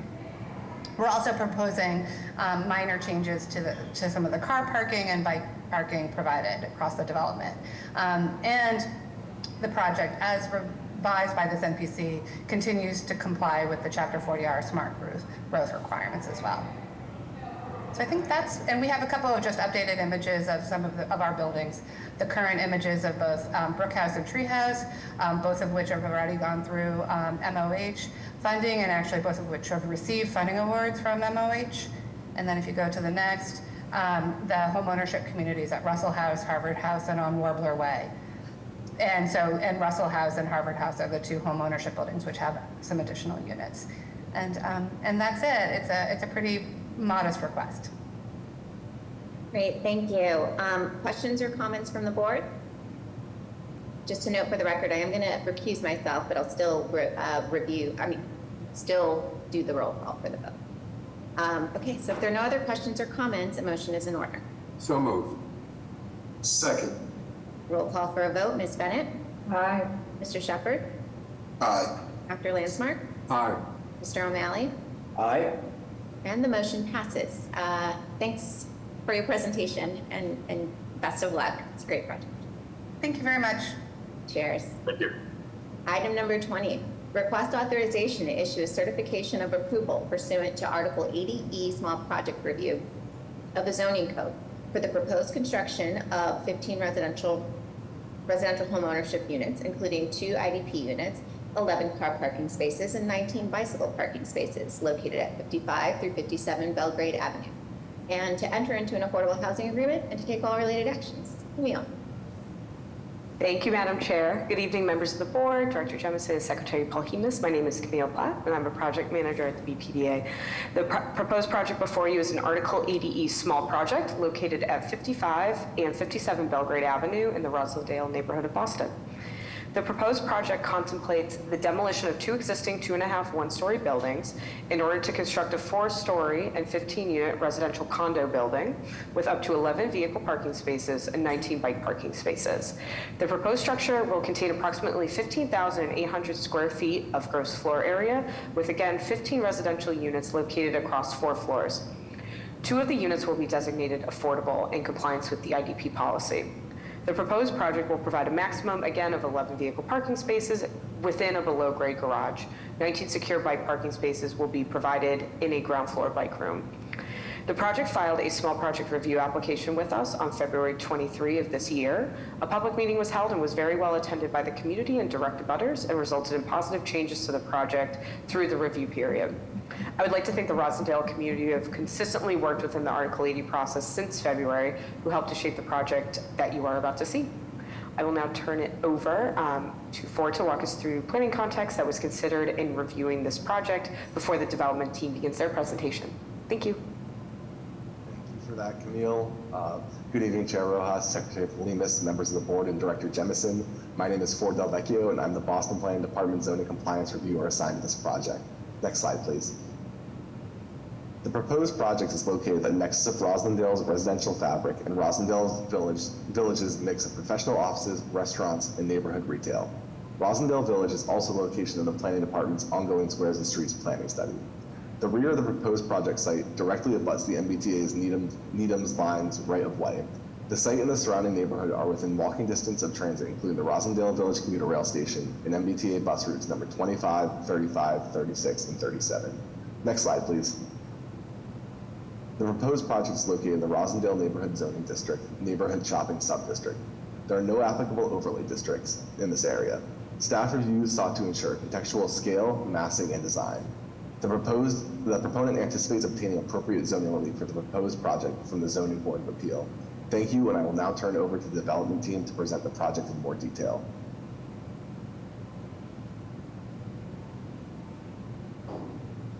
Yeah, you're muted. Oh, now you froze.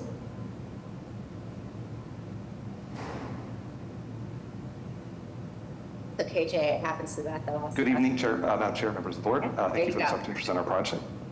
Hey. Hi. Oh, sorry. Good We're evening, good, Madam we're Chair, good. members of the board. We're working? Okay, good. All right. Thank you for the opportunity to present our project located at 57 Belgrade Avenue. Camille and Ford did a great job giving the overview. We are a four-story, proposed development consists of a four-story residential building, 15 two-bedroom units, approximately 1,000 square foot each. Total gross square foot of the building, about 15,000 square feet, 2,100 with the parking garage. As mentioned, the parking garage consists of 11 parking spaces below grade. Next slide, please. So as Ford mentioned, this is positioned in Rosendale Square, very close to Adams Park and about 500 feet from the Rosendale Commuter Lane, making this an ideal location for transit-oriented development. On the right, we see a number of images of existing buildings in Rosendale Square. We use these as context, as informants to guide us in our design approach, which I'll talk about in a little bit. Next slide, please. As mentioned, currently the site consists of two parcels occupied by a small residential building and a small office, previously occupied by the owner. These buildings will be raised and lots will be combined to accommodate the new development. The lots front Belgrade Avenue, which is where these pictures are from, and the lower side of the plan, and then the BPDA commuter line on the rear of this plan. Next slide, please.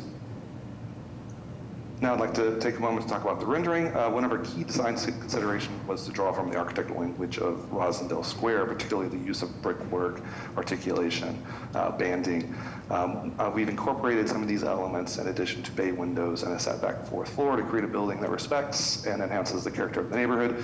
Furthermore, we have scaled the building horizontally with a pronounced entrance to mimic the size, or similar to the size of triple deckers, going down Belgrade the other direction.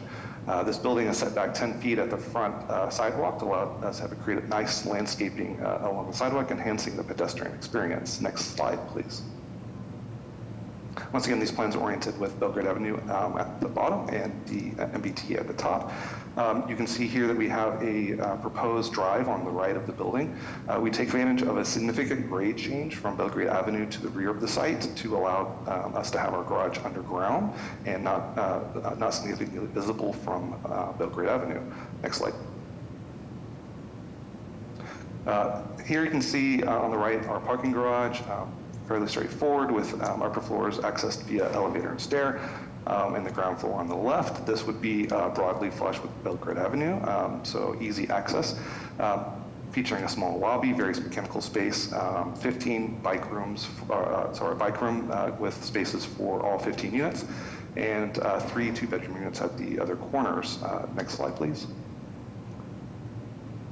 Level 2 and 3, fairly straightforward, 4 two-bedroom units arranged in the corners. Next slide, please.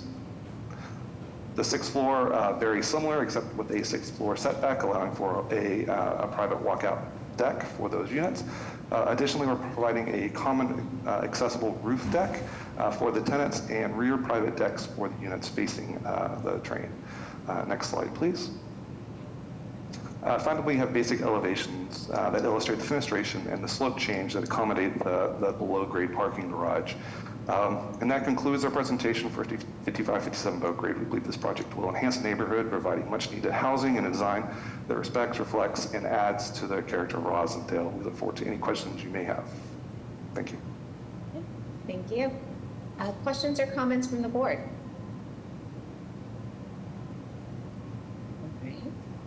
Okay. Hearing and seeing none, a motion is in order. So moved. Second. Roll call for a vote. Ms. Bennett? Aye. Mr. Shepherd? Aye. Dr. Landsmark? Aye. Mr. O'Malley? Aye. And the chair votes aye. Motion passes. Very good looking project. Thank you. Thank you. Thank you. Okay, item number 21 has been removed. Item number 22. Request authorization to issue a determination waiving further review pursuant to Article 80A of the zoning code of the 575 Albany project, reviewed as part of the Harrison Albany block project as modified by the notice of project alteration, and to execute an artist affordable housing agreement for a combination of 5 on-site income restricted artist units and contribution to the Inclusionary Development Policy Fund located at 575 Albany Street, and to take all related actions. Tyler. Thank you, Madam Chair and members of the board. The proposal before you is a notice of project change proposing the conversion of 5 IDP rental units located at 575 Albany Street in South End to live work artist unit housing, and a reduction in total units from 50 to 44. The originally proposed project as 50 units is now changing to 44 home ownership units. In doing so, the original 5 IDP units will be changed to live work artist housing. Lastly, the BPDA reached out to local elected officials to notify them of this project change, and they were all in support. I'll now pass it over to Ted Schwartzberg to go over planning context remarks. There is no presentation for this board action, but members of the development team are on to answer any questions you may have. Thank you. Thank you, Tyler, and good afternoon, Chair Rojas and members of the board. I'm Ted Schwartzberg, Assistant Deputy Director for Planning Review, filling in for the planner who covered this project, and I'll be talking about 2 topics in the planning context that were relevant to staff review of this proposed change. The first is the Harrison-Albany Corridor Strategic Plan, which was adopted in 2011 and codified into zoning in 2012.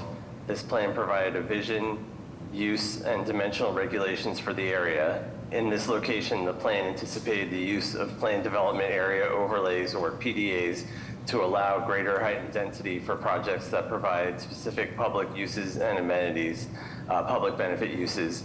A PDA was approved by this board in 2017, and the proposed shift in use to add residential to the ground floor, including artist live work units, is consistent with the uses allowed in that PDA.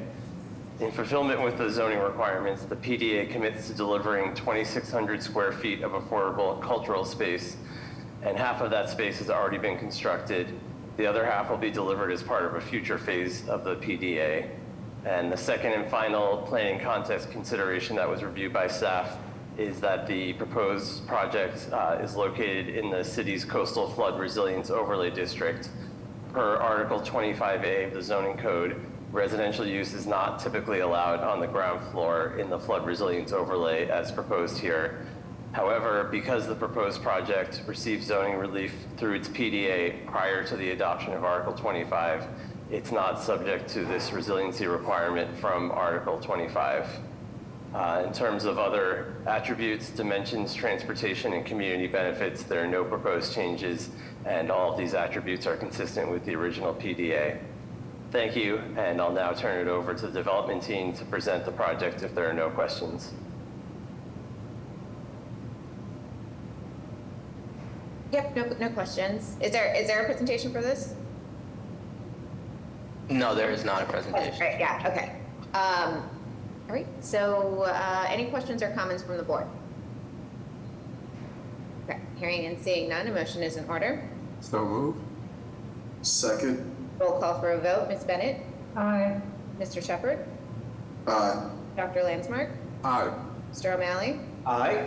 And the chair votes aye. Motion passes. Thank you very much. Thank you. Item number 23. Request authorization to issue a scoping determination waiving further review pursuant to Article 80B Large Project Review of the Zoning Code for the proposed construction of a single-story warehouse and manufacturing facility located at 151 Rivermore Street, and to take all related action. Zoe. Thank you and good evening, Madam Chair, members of the board, Director Jemison, and Secretary Paul Hemus. My name is Zoe Schutte, and I'm a project assistant in development review in the planning department. We are here before you this evening to discuss the proposed Article 80B large project located at 151 Rivermore Street in West Roxbury. The proposed project is located at 151 Rivermore Street on an approximately 192,000 square foot, 4.4 acre site. The site is currently vacant and the majority of the site is currently paved parking. Previously, there was an industrial building on the site which has since been removed. The proposed project consists of the construction of a new single-story warehouse and manufacturing facility consisting of approximately 62,000 gross square feet. The proposed project will include a new driveway and parking areas for up to 30 vehicles with appropriate accommodations for tractor-trailer movements. The proposed project will also provide 12 bicycle parking spaces on the project site, improvements in landscaping, pedestrian connectivity, and related public realm improvements in and around the site. The development team filed their project notification form on April 17, 2024. A notice of the filing was published in the Boston Herald on July 1, 2024, and was sent to the Planning Department mailing list. A scoping session for city and state officials was held on July 25, 2024. The Planning Department hosted a virtual Impact Advisory Group meeting on July 10, 2024. A virtual public meeting was held on July 11th. The P&F comment period ended on July 29th. The public meeting and IAG meetings were posted on the Planning Department calendar and website. Email notifications were sent to all subscribers of the West Roxbury neighborhood and email update lists, and local elected officials and their staff were also notified of the meetings. With that, I will turn it over to my colleague Alana to present the zoning and planning context for this project, followed by a presentation from the development team. Thank you. Thanks, Zoe. Good evening, Chair Rojas, Secretary Polimas, members of the board, and Director Jemison. My name is Ilana Hames, and I am the planner assigned to this project. The proposed project is located within Article 5. Oh, sorry, next slide, please. Oh, are we missing?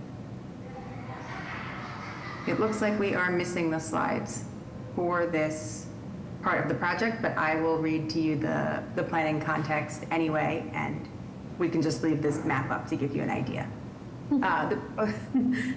The proposed project is located within Article 56, the West Roxbury Neighborhood District, in a local industrial subdistrict. As proposed, this project requires conditional use to be granted for the site, but no additional zoning relief.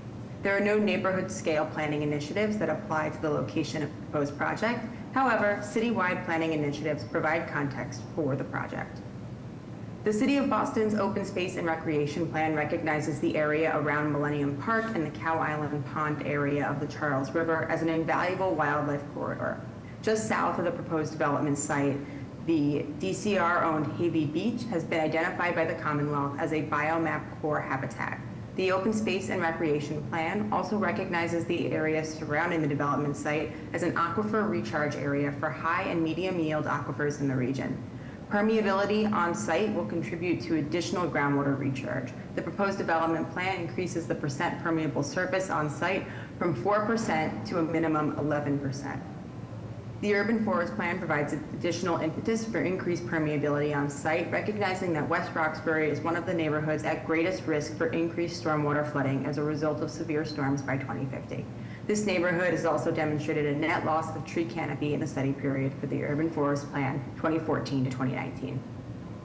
Go Boston 2030 ranks the West Roxbury neighborhood as having one of the highest drive-to-work rates in the city at 70%. The MBTA access to the proposed development site is limited with service by a single low-frequency bus line. To maximize transit accessibility to the site, the proponent has added sidewalk improvements in the form of an ADA-compliant concrete sidewalk to better connect the local bus stops to the site. The development site is also located within 100 feet of parkland and is therefore subject to Parks Design Review as per City Ordinance 7.4-11. After board approval and Zoning Board of Appeal approval for the conditional use permit, the proposed project will continue design review at the Boston Planning Department. Thank you, and I will turn it back to the development team to present the project in more detail, and we might want to go back a couple of slides to where their presentation begins. Thank you.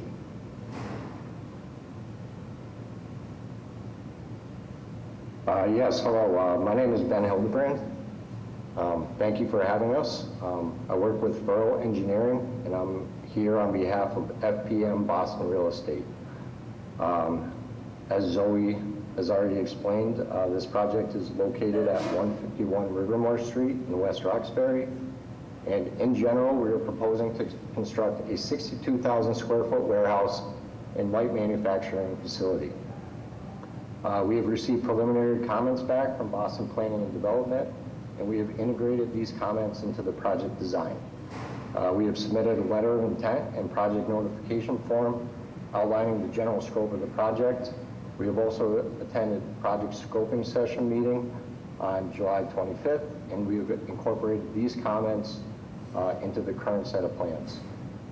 We've also put together a preliminary lead scorecard, performed a feasibility study for installation of rooftop solar panels, and we've also conducted a zero carbon building assessment. Next slide, please, Zoe. This is just a general outline of the presentation. We'll begin with project location, existing conditions of the site. I'll then describe proposed site improvement and current site plans developed for the project. I will touch briefly on Article 37 compliance and green building design, and then I'll discuss proposed truck routes to and from the facility and the impact on local traffic. Then we'll end the presentation with site and building renderings. Next slide, please. Again, my name is Ben Hildebrand. I'm a professional engineer with Furrow Engineering. And with me on the call tonight is Brian Balicki, also a professional engineer with Furrow Engineering. Next slide, please. This first slide is just a map of the project location. The subject parcel is approximately 4.4 acres and is located on a dead-end street that is Rivermore Street. It is zoned local industrial.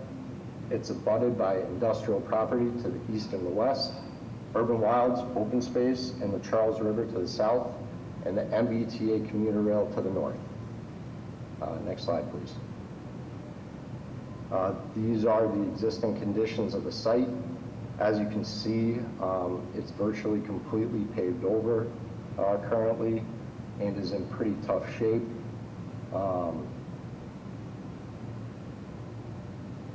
Next slide, please.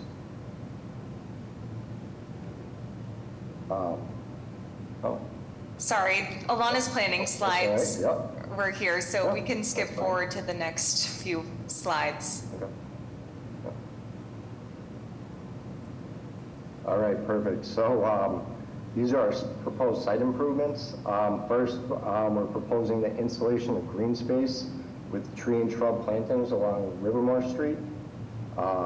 We are proposing to reduce the overall impervious surface area by 12%, installation of downcast site lighting, repavement of deteriorating asphalt, repair and replacement of security fencing, stormwater management improvements. We are proposing 31 parking spaces, which includes 8 electric vehicle charging stations. The installation of an ADA compliant sidewalk and shade trees along Rivermore Street, and this sidewalk will be complete street compliant to the maximum extent practical. Next slide, please. So this next slide is just Article 37 compliance. Right now, the project team anticipates that this project will be able to achieve 48 LEED points, which will qualify for LEED certification. There are currently 26 points listed as maybe. That is pending final design of the building, the mechanical systems, and FFE selection. The project would qualify as gold rating with 12 of the 26 maybe points. Because the project is located in an industrial area, credits based on high priority sites, access to quality transit, and neighborhood development location are unobtainable for this project. Right now, the proposed envelope of the building is 16% greater than what's required by International Energy Code.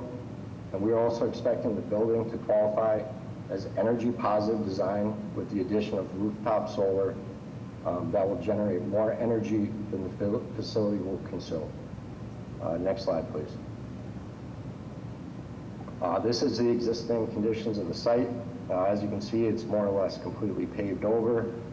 There is an existing fence that's in pretty rough shape that will have to be repaired or replaced, and some overhead power lines that will need to be removed, as well as some remnants of the industrial building that was previously on the site. Next slide, please. This is the proposed site layout plan. So a 62,000 square foot warehouse building with an office in the front.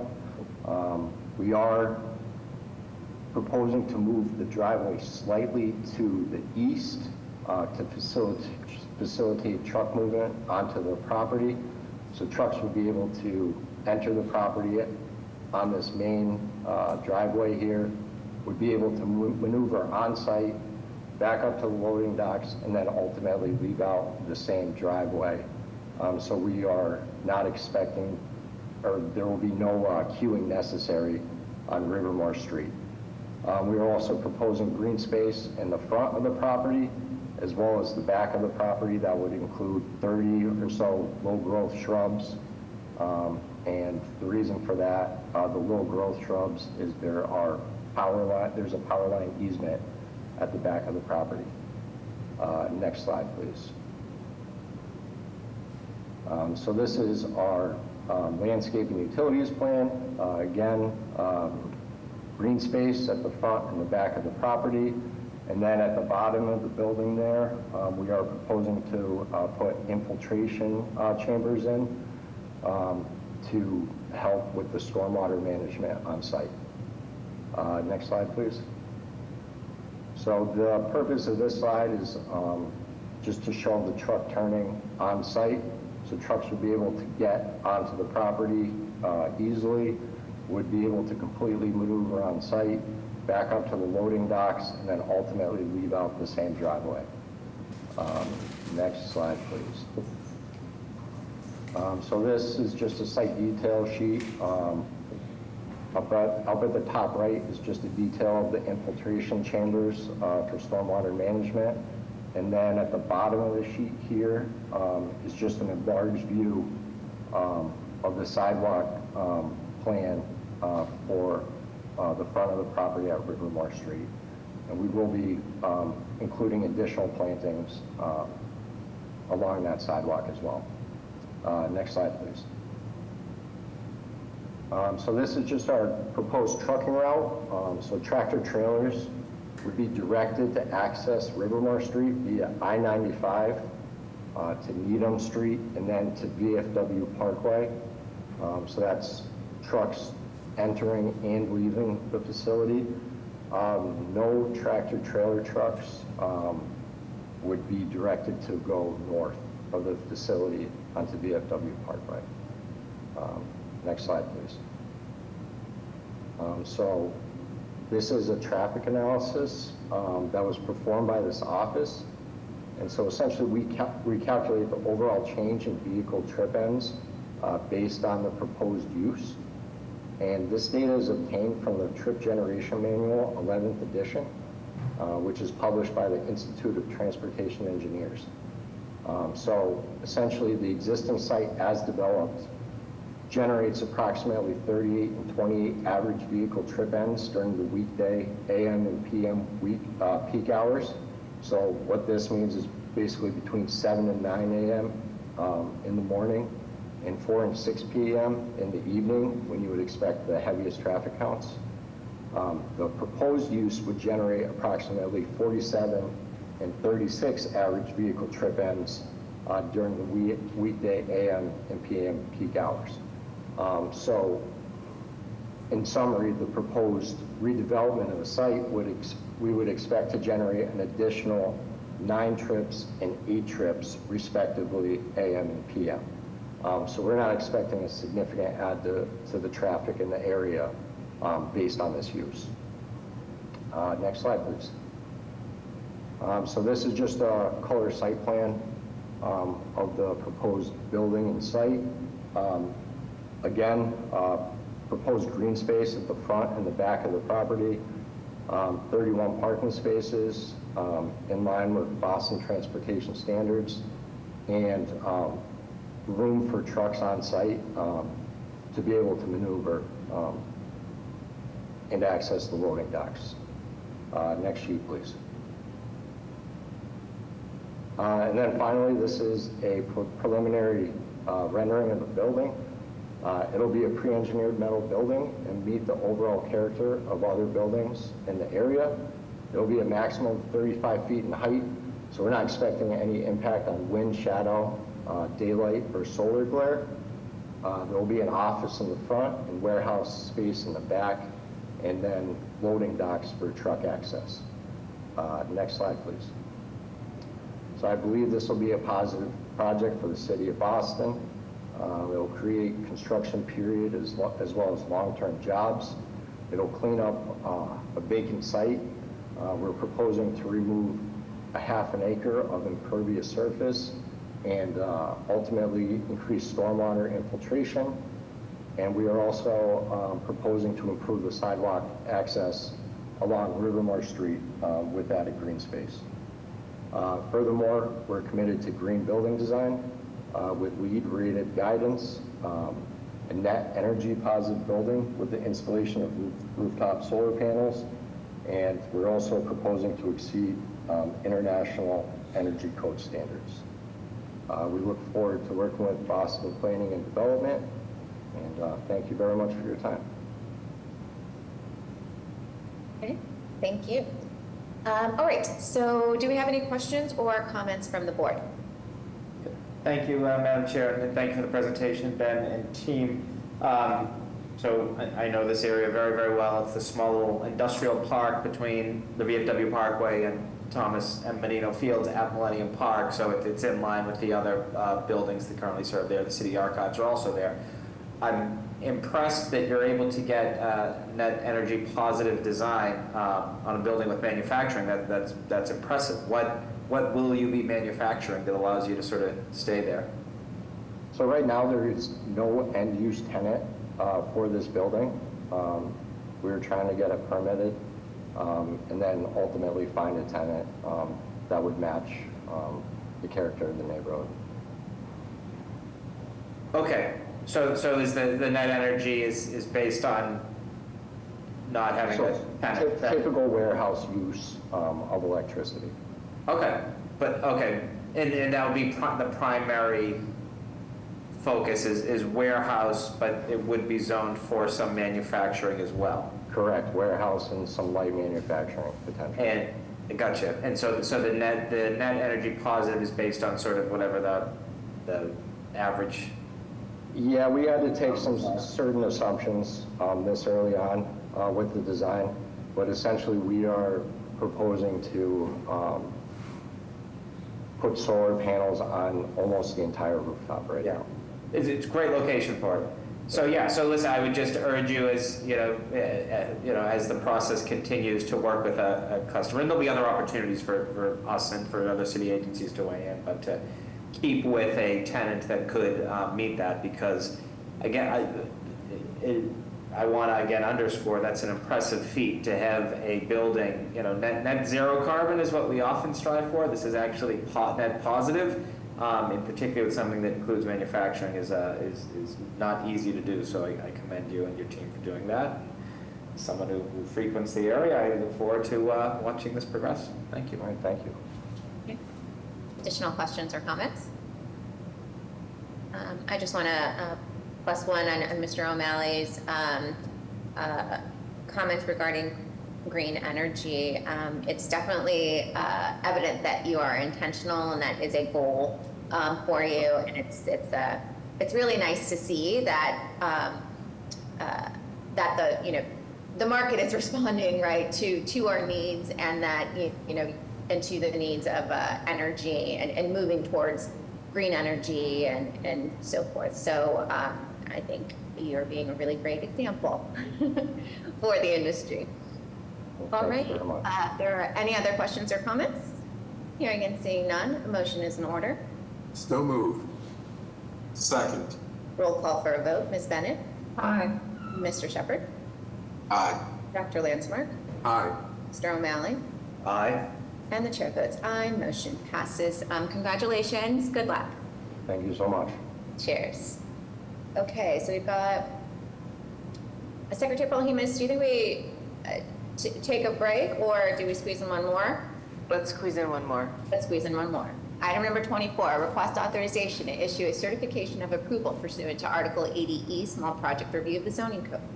For the proposed construction of 30 residential homeowner units, including 6 IDP units, 11 car parking spaces, 56 bicycle parking spaces, and 6,140 square feet of ground floor retail space, located at 231 through 245 Grove Street, and to execute an affordable housing agreement, enter into a community benefits agreement in connection with the proposed project, and to take all related action. Scott. Thank you, Madam Chair, members of the board, Secretary Polhemus, and Director Jemison. My name is Scott Greenhall, and I'm a project manager with Development Review.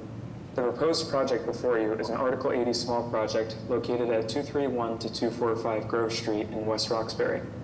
The proposed project comprises the demolition of the existing on-site buildings and constructing a 5-story building containing 30 homeownership residential units, including 5 IDP units and 6,140 square feet of ground floor retail. Vehicle parking is provided at grade and will be accessed from Washington Street through an existing project the proponent has come into ownership of, specifically 5205 Washington Street. 11 motor vehicle parking spaces will be provided. 46 interior bicycle parking spaces will be provided for residents on the ground floor, and 10 exterior post and rain visitor bicycle parking spaces will be provided within the streetscape around the site. 15 of the home ownership units will be 1-bedroom units, and 15 units will be 2-bedroom units. Staff at the Mayor's Office of Economic Opportunity and Inclusion will continue to support the retail tenants with relocation. The proponent filed a small project review application, or SBRA, on March 4th, 2024. A public meeting was appropriately advertised and held on March 27th, and the comment period ended April 5th. I'll now turn it over to Michelle Yee to cover the planning context before the development team begins their presentation. Thank you. Thank you, Scott. Good evening, Chair Rojas, Secretary Polhemus, members of the board, and Director Jamison. My name is Michelle Yee, and I'm the planning review team planner assigned to this project. The proposed project at 231 to 245 Grove Street is located in the West Roxbury neighborhood district within a neighborhood shopping subdistrict. This portion of West Roxbury transitions from residential to commercial as Grove Street intersects with Washington Street. In regards to transportation, the proposed project is serviced by multiple MBTA bus lines, including the 34 and 35 bus routes. Next slide, please.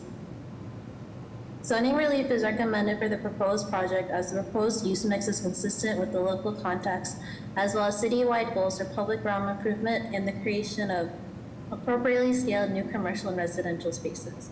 Staff review of the project helped increase the rear yard setback in consideration of the abutting single-family residential properties and align it better with the abutting 5205 Washington Street, which is currently under construction. This project will bring many community benefits to the area, such as upgrading the sidewalks on both Grove Street and Washington Street to meet both complete streets and ADA guidelines. Alongside 5205 Washington Street, this project will also submit a transportation demand management plan, which is not required during small project review. This project will also reinstate the temporarily relocated bus stop on Washington Street with the installation of a new painted bus box. Thank you, and now I'll turn it over to the development team to present the project in more detail. Thank you, Michelle. Thank you, Scott. Good evening, Madam Chair, members of the board, Director Jemison, Secretary Polhemus. I'm Attorney John Pulgini on behalf of the proponent, S&F Development, and we would like to thank you for the opportunity to present this proposal tonight. Back in 2017, I worked on a project at 5205 Washington Street that Scott had previously mentioned. And at that point, Mike Canizzo was the designer at the BPDA who looked at that. And at the time, he's like, gosh, I wish you guys could get the rest of this corner and around the corner because it's kind of buildings that have seen their life's end. So here we are, 7 years later, we were able to get that. And as Scott stated, this is a new building. It's going to have 30 home ownership units in it. It will have revitalized retail for street activation on the first floor. And as Michelle stated, it's a tremendous amount of public realm improvements with sidewalks, street trees, raised crosswalks on not just where this project is itself, but across the street on both on Grove as well as Washington. In addition to that, obviously, it's going to, I think we're approximately 17% affordable, and these, again, will be home ownership units. The architect could not be here this evening, so I'm going to take my shot at presenting the plans. So if we could go to those, that would be helpful. This right here is a rendering, excuse me, an aerial view of the area of Washington Grove with the proposed site in red, and you can see on to the left of that is where 5205, so they're directly adjacent. Next slide, please. Again, this is just another enlarged aerial view showing the corner of Washington and Grove. Next slide. This is the proposed site plan showing all the new sidewalks and streets improvements. This also shows the connection from the existing 17-unit building for 5205 with the driveway through into the access will come through 5205 Washington to provide access, vehicular access to this proposal. Next slide. Again, another site plan that shows the parking below, and you can see the parking off to the left of 5205. Next slide. This is a landscape plan showing the street landscape and dog walk landscape behind the building. Project includes extensive landscaping in their transition from Washington and Grove Street. Next slide, please. This is simply an enlarged landscaping plan where you can see those improvements that are being proposed on both Grove and Washington. Next page, please. This is what the existing building looks like. The buildings look like right now. Obviously, one store, one-story storefronts that are somewhat tired. Not much continuity between them. Those will be raised. We've worked extensively with the BPDA staff, particularly Adam Johnson, on trying to design the new design to show an improved area and a revitalization of this neighborhood. Next slide. This is the proposed Grove Street elevation with material selections. The left side of the image is the existing 17-unit structure at 5205, which was recently completed, and we worked closely with the BPDA planners to make these two structures blend close together, but still at the same time look like two separate buildings. Next slide. Again, this is just another enlarged Grove Street elevation showing the original storefront and how we designed the newest storefronts to be similar. And the next slide. This slide section shows a relationship with the neighbors in the back. We work closely with the planners in having a 30-foot setback from the property line, which provided a break between the neighbors. It's also, as you can see from this, the plan in front of you, the residential abutters, and I know Mr. O'Malley knows this very well, are very high up. There's a huge elevation change to where there is residential abutters to this proposal. And that is our proposal. Thank you. Great, thank you. Do we have questions or comments from the board? Madam Chair, just what will happen to the businesses on the ground floor while you're building this? So that's a great question. So initially, a lot of the tenants were tenants at will, but that being the case, the developer reached out to them and was trying to find them and giving them moving allowances to set them up in different areas. Scott Greenhoff from the BPDA worked with us, put us in touch with agencies in the city that are also working with the storefronts to find them other space until this building is completed. So is there an expectation that they're coming back, or is the relocation expected to be permanent for them? It's really dependent upon how they feel. A lot of them, may want to move to a different area. I think there was a Venezuelan restaurant, I think, that was looking to move into Jamaica Plain, and we were working with them on that. So we've had a realtor showing them properties now for about a year and a half. And if they want to come back, they can come back with a new improved storefronts than what's existing currently. And new lease terms? And new lease terms, correct. Because as I stated there, all the leases have been long since expired. Thank you. Thank you. Okay. Additional questions or comments? I guess I just have a comment that I'm actually really excited to see this density coming to this area. I think there's just a lot of opportunity there, and we do always have concern on how the existing businesses and retail business owners are going to experience this impact. So it is good to hear that the city is being proactive and supporting along with the developer, and so we kind of trust that still continues. And yeah, I think just to encourage you I know you don't know what the retail is going to be with the additional ones, but to kind of really stay in line with some of the planning studies, and even if we haven't done one in this particular area, but a type of community and walkability, right, of the various neighborhoods. So yeah, I think it's a really great opportunity. Thank you. Good. There are no other questions. Motion is in order. So moved. Second. Roll call for a vote. Ms. Bennett? Aye. Mr. Shepherd? Aye. Dr. Landsmark? Aye. Mr. O'Malley? Aye. And the chair votes aye. Motion passes.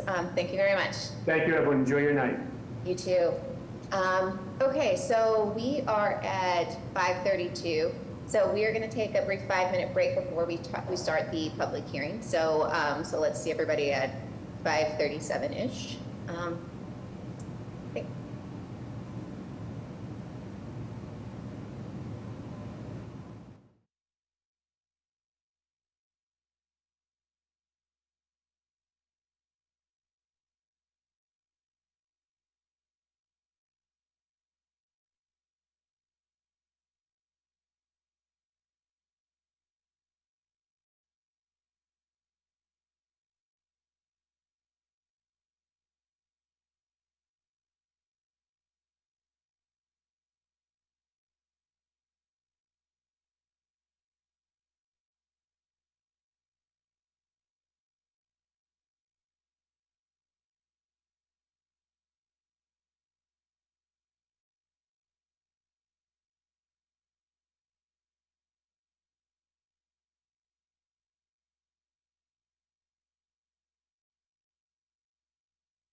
meeting. Simultaneous Mandarin, Cantonese, and Spanish interpretations are being provided for this meeting using the language interpretation function within Zoom. We ask that you please be patient in case of any technical issues. Language interpretation will not be enabled until the instructions on how to access interpretation services have been translated into Mandarin, Cantonese, and Spanish. Once interpretation has been enabled, a globe icon will appear at the bottom of your screen. It's also an important reminder to all who are presenting and commenting today, we ask that you please speak slowly for the interpreters. If you are speaking too fast, I may interrupt you and ask you to speak more slowly so that the translator can catch up with your information. Thank you in advance. To enable interpretation for Mandarin, Cantonese, and Spanish, please click on the globe icon at the bottom of your screen and select the language you wish to listen to. You must also mute original audio. So, Anita, will you please now interpret the instructions I gave into Mandarin? 好，如果你们需要那个语言翻译服务的话，就按一下屏幕下方的那个地球仪的键，然后你就可以选择听普通话、广东话或者西班牙语，然后你也可以同时取消听原音频。Okay. Okay, thank you. Now, and my apologies if I pronounced this incorrectly, Zife, will you please interpret the instructions that I gave into Cantonese? Sure, Madam Chair, thank you. 大家好，我係今晚大家嘅廣東話翻譯。咁我哋一陣間咧會即將咧打開呢個同聲傳譯嘅頻道。咁一陣間請大家喺屏幕嘅下方咧係尋找呢個地球儀嘅標誌，點擊入去之後咧係選擇粵語 Cantonese 呢個頻道嘅。咁我哋今晚係有普通話、廣東話同埋西班牙語嘅翻譯嘅。一陣間見啦 ，thank you. Okay, thank you. And finally, Juan, will you now please interpret the instructions that I gave into Spanish? Certainly, Madam Chair. Thank you very much. Good evening, everyone. This is Juan, Spanish interpreter. We'll provide interpretation in Spanish tonight. Muy buenas noches para todos. Servicio de interpretación simultánea en mandarín, cantonés y español está siendo ofrecido esta tarde por medio de la función de interpretación de Zoom. Les pedimos, por favor, sean pacientes. La función de interpretación no será habilitada hasta que las instrucciones de acceso a la interpretación hayan sido interpretadas en mandarín, cantonés y español. Una vez la interpretación haya sido habilitada, un icono de un globo va a aparecer en la parte inferior derecha de sus pantallas. Es importante recordarle a las personas que vayan a presentar o hacer algún comentario, hablar de una forma pausada para asistir a los intérpretes. En caso de que sea necesario pedirles que hablen más despacio, se le va a hacer. Muchas gracias. Thank you very much. Back to you. Gracias, Juan. And now finally, Ani, will you please turn the interpretation on now? And we'll give folks a minute to join the channels. So you can see the globe icon is now at the bottom of the screen. Now you click on that and select the language you wish to listen to. Okay. Secretary Polhemus, do we have the language channels working? Yes, we're good. Perfect. Okay. If you are having any difficulty activating the interpretation, please call the phone number on the screen. If you have difficulties with the translation later in the meeting, you can call that same number. We have interpreters available to assist you over the phone. The project presentation has also been translated into Mandarin, Cantonese, and Spanish, and is available at the BPDA website at bostonplans.org/about-us/BPDA-board/meetings. Please take note of the website address on the screen to view the translated project presentations. This is the BPDA hearing on a proposed petition by the agency. Staff members will first present their case and are subject to questioning by members of the agency. Oops, all right, my screen just went. Oh, I'm sorry. Let me start that again. Okay, this is a public hearing before the Boston Redevelopment Authority doing business as the Boston Planning and Development Agency, being held in conformance with Section 80A-2, Section 80B-5, and Section 80C-5 of the Boston Zoning Code to consider the proposed development plan for the planned development area number 93, 500 Huntington Avenue. and to consider the project as a development impact project. This hearing was duly advertised on July 30th, 2024 in the Boston Herald.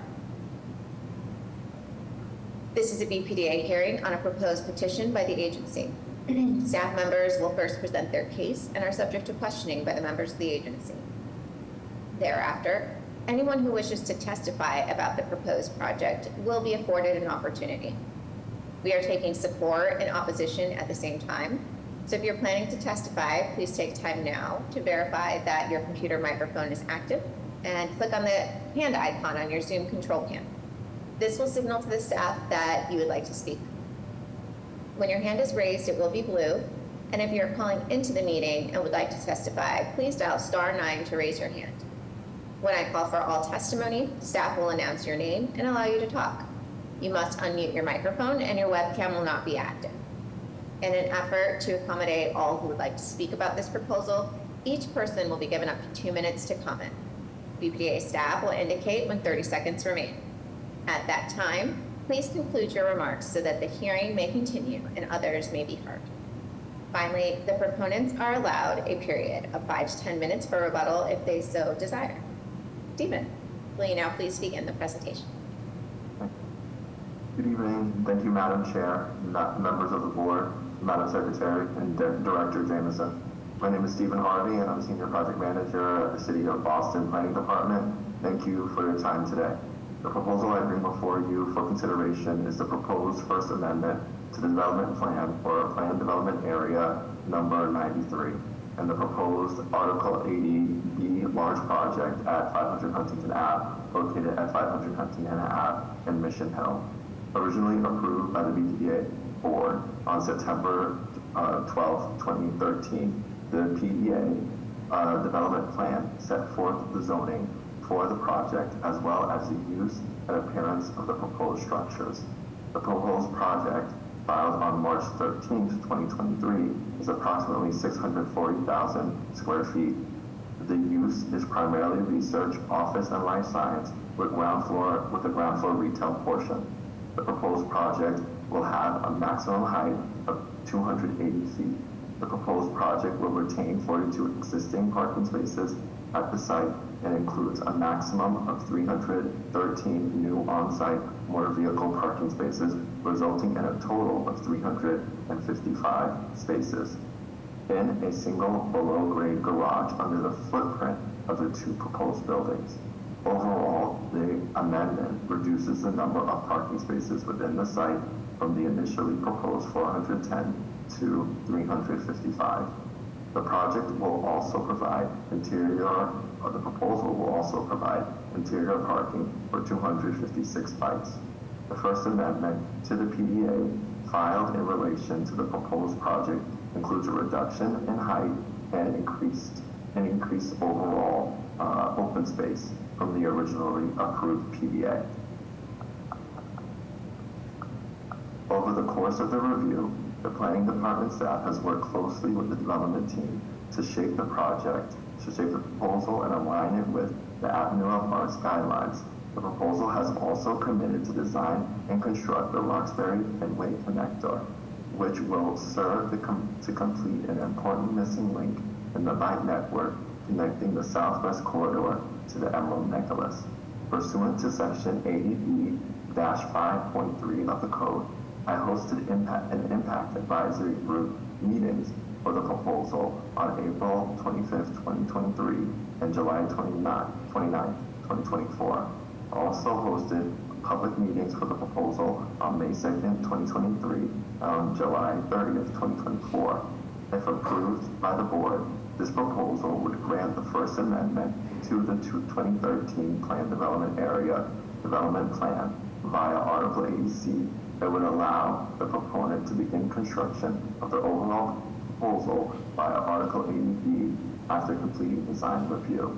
With all that said, I will shortly turn it over to the 500 Huntington Ave team led by Donald Johnson of the Fallon team. Don and the rest of his team will showcase the proposal in full.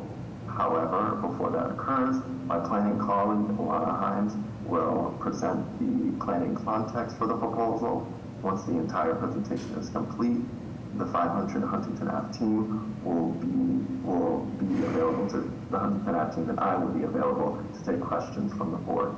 I'd also like to thank District Councilor Sharon Durkin and at-large City Councilor Henry Santana for their support of the proposal and kind words. Thank you again for your time this evening.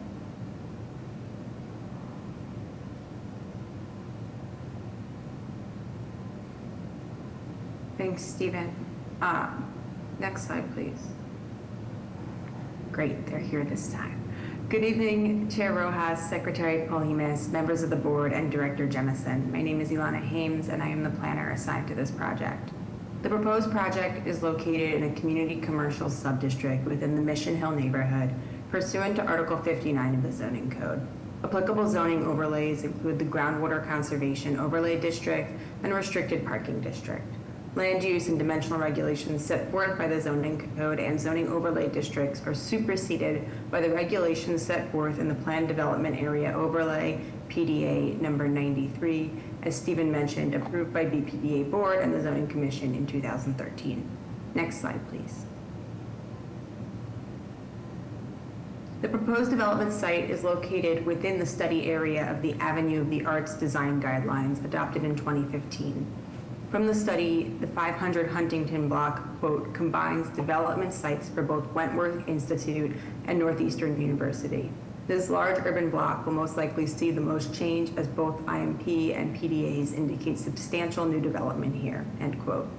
The other portion of this block, owned by Northeastern University, known as the Bernstein-Rubenstein building, is currently undergoing planning department review as part of its 10-year IMP renewal process.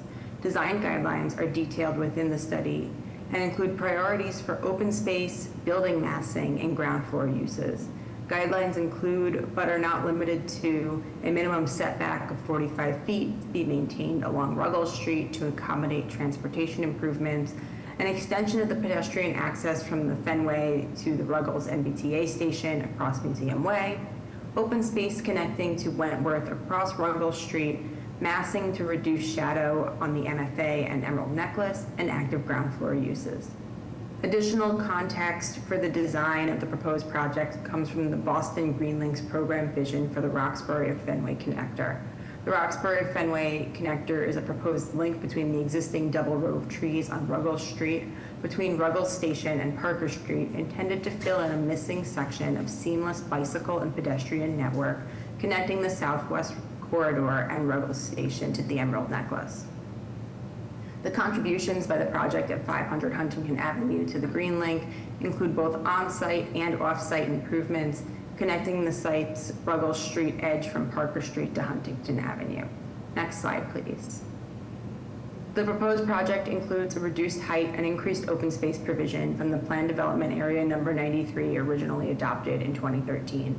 The proposal also reduces the number of parking spaces within the site from the initially proposed 410 to 355 in alignment with the goals of the Boston Transportation Department parking maximums to reduce reliance on single occupancy vehicles in an area with myriad public transit connections. After board approval, this project will go before the Zoning Commission for zoning approval of the Planned Development Area Amendment. And thank you, and I will now turn it over to the development team to present the project in more detail.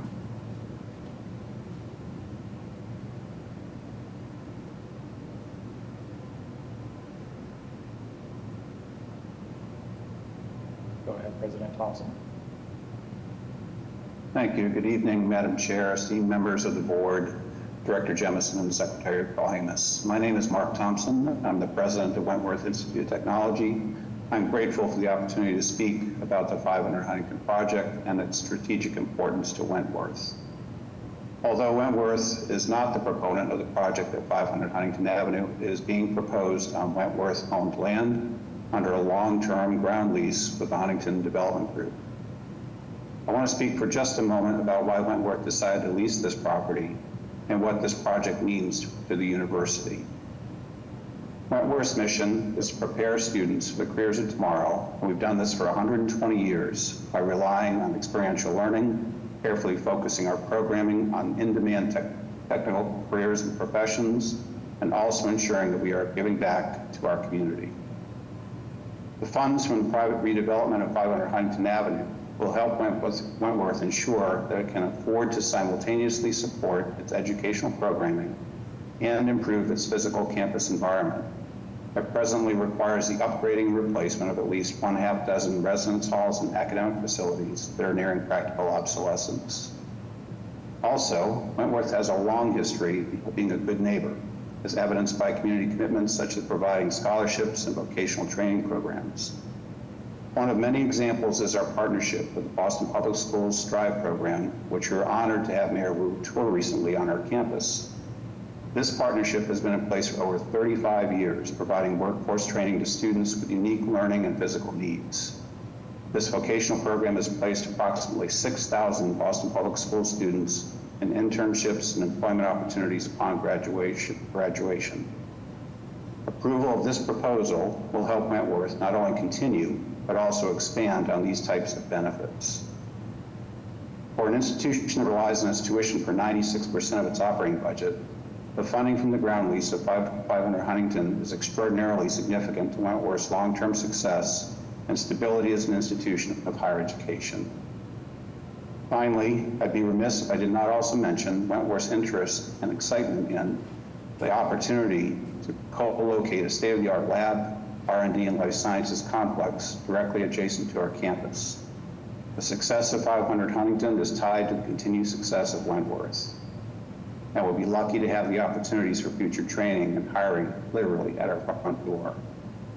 Wentworth is glad to be partnering with the Huntington Development Group, given its members' long-standing relationship with the City of Boston and support of the community in Wentworth. I believe you'll hear from Clayton Turnbull from the Huntington Development Group. Thank you for your time and consideration. Thank you, President Thompson, Madam Chair, board members, Chief Jameson, and community members. Thank you for inviting us to this session of your Board of Directors meeting. We're humbled and delighted to be here at this juncture. My name is Clayton Turnbull, CEO of Walden Development. I have two great general partners in Fallon Company and Owens Company that together we're Huntington Development. Joe Fallon and Eddie Owens and myself have known each other for many years. Our values and commitment to the City of Boston put us all on one accord and enable us to do great things. With us this evening is Don Johnson, Brian All, Richard Martini, along with a great set of professionals. Don Johnson, the project director, will be making the detailed presentation of this project shortly. We're so excited about 500 Huntington Avenue and the great impact it will have on the surrounding communities. This building will signify an open and celebratory new feel to the Avenue of the Arts. The vibrancy and attraction of this building will be a jewel to its tenants, the neighbors, and the City of Boston. After Wentworth Institute of Technology awarded us this project a couple years ago, our team began working with all neighbors and stakeholders. We listened, we learned, and we improved. Now Don Johnson will present to you 500 Huntington Avenue. Thank you. Thank you, President Thompson and Clayton. Good evening, Madam Chair, members of the board, Board Secretary Palamas, Director Jemison, and the community. My name is Donald Johnson with the Fallon Company, and I have the pleasure of walking you through the design of the building. Before we start, I wanted to thank Stephen Harvey and the staff of the city's planning department and the BCDC for their guidance during this process, as their input has contributed greatly to the project's evolution and design. The project is a two-building life science development, and as mentioned, this is the Sweeney Field site that is currently owned by Wentworth Institute. As many of you know, the site is currently only accessible to students and is fenced off from the public. We worked very hard to make this project work within the current zoning that was approved in 2013, while also incorporating recommendations of the Avenue of the Arts guidelines, making it better for the site, the community, and its neighbors. Our goals for the public realm are to create a vibrant and sustainable pedestrian and bike-friendly development that integrates with and accentuates the broader neighborhood, to provide over 1.5 acres of new publicly accessible open space while providing strong connectivity through the site to tie different parts of the neighborhood together. and to bring accessible and inviting ground floor restaurants and retail to the community. Orienting everybody to the site plan, Huntington Avenue runs diagonally across the page. Starting at page left and working counterclockwise, we have Wentworth across Ruggles Street from the project, the Annunciation Greek Orthodox Cathedral across the intersection of Parker and Ruggles, Northeastern at 6 o'clock across Parker Street and also adjacent to the site on the right, and then the MFA in the upper right corner across Huntington Avenue. As you can see, this project occurs at the nexus of many important civic, cultural, and educational institutions, and will enhance connections to all of them by allowing for pedestrians and bikes to cross the site from every direction, while also providing a direct link to Wentworth's campus, and for the first time, a direct path between the MFA Green Line stop and the Orange Line and MBTA commuter trains at Ruggles Station, just off the page to the bottom. We'd also like to point out the planned Roxbury to Fenway connector along Ruggles Street that the project enables. The connector is a protected, low-stress, two-way bike path that connects the southwest corridor to the Fens and will be partially constructed on the project site. The two buildings of the project are sited to provide for a new, large open space that is oriented towards the neighborhood instead of being on the interior of the site. This open space was designed with input from neighborhood youth and will become a destination for the community. It is designed to be flexible and welcoming to the neighborhood for their use, either casually or through programmed events and performances. First floor retail lines the Huntington, Ruggles, and Plaza edges of the buildings to activate the sidewalks and park. Green arrows on the site plan indicate the main building entries at the 24/7 lobbies. Being considerate to neighborhood concerns about the development's impact on traffic was important to us, so the loading dock entry, indicated by a red arrow, is situated only within the east building. Both buildings are served by this one loading dock through a below-grade connection. The loading dock is designed to keep operations completely within the footprint of the east building. All trucks will pull in frontways to the east building, maneuver within the enclosed loading area, and then pull back onto Parker Street frontways. No trucks will be permitted to back into the garage from Parker to potentially block traffic. Lastly, parking for the project is by way of an underground parking garage shared between both buildings that can accommodate 355 cars and 256 bikes. Parking is planned to be accessible to the public during non-business hours, in particular, the congregants of the Annunciation Greek Orthodox Cathedral. Next slide, please. Quite a bit of thought has gone into the project since 2013, working with the BPDA to further enhance the project and make it better, while also incorporating the recommendations of the Avenue of the Arts guidelines. Focusing on the Rose and Green, we've improved upon the existing zoning for the project by significantly reducing the max height of the buildings by 2 floors. We've decreased the amount of parking that will be built with the project and added more open space to reach about 70,000 square feet total. The building uses include lab and office with a biosafety level of 2 or lower. Next slide, please. Working within numerous site constraints, such as the 45-foot setback on Ruggles Street, the open space requirements of the current zoning, and minimizing the shadow impacts on the public realm, our design team worked closely with the BPDA to refine the design of the project over 30 months, including 6 meetings with the BCDC. The designers analyzed the context of the site and found that there are 3 height datums that exist in the neighborhood that are color-coded as shown with the key at the top of the page. The gray buildings are between 10 to 50 feet tall, the beige buildings are 50 to 60 feet tall, and the white buildings are taller than 60 feet.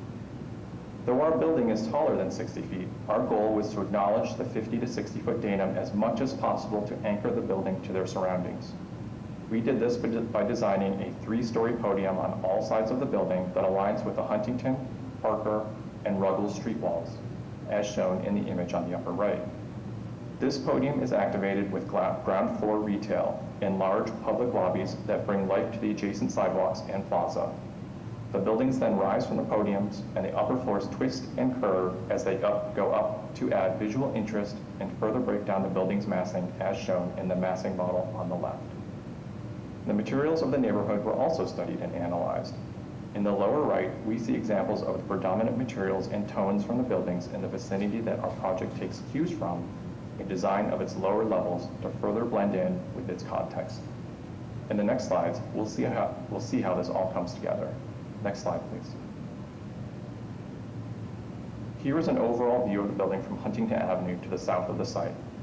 What you see are the two buildings with three-story podiums that front onto the newly created open space on Huntington Avenue.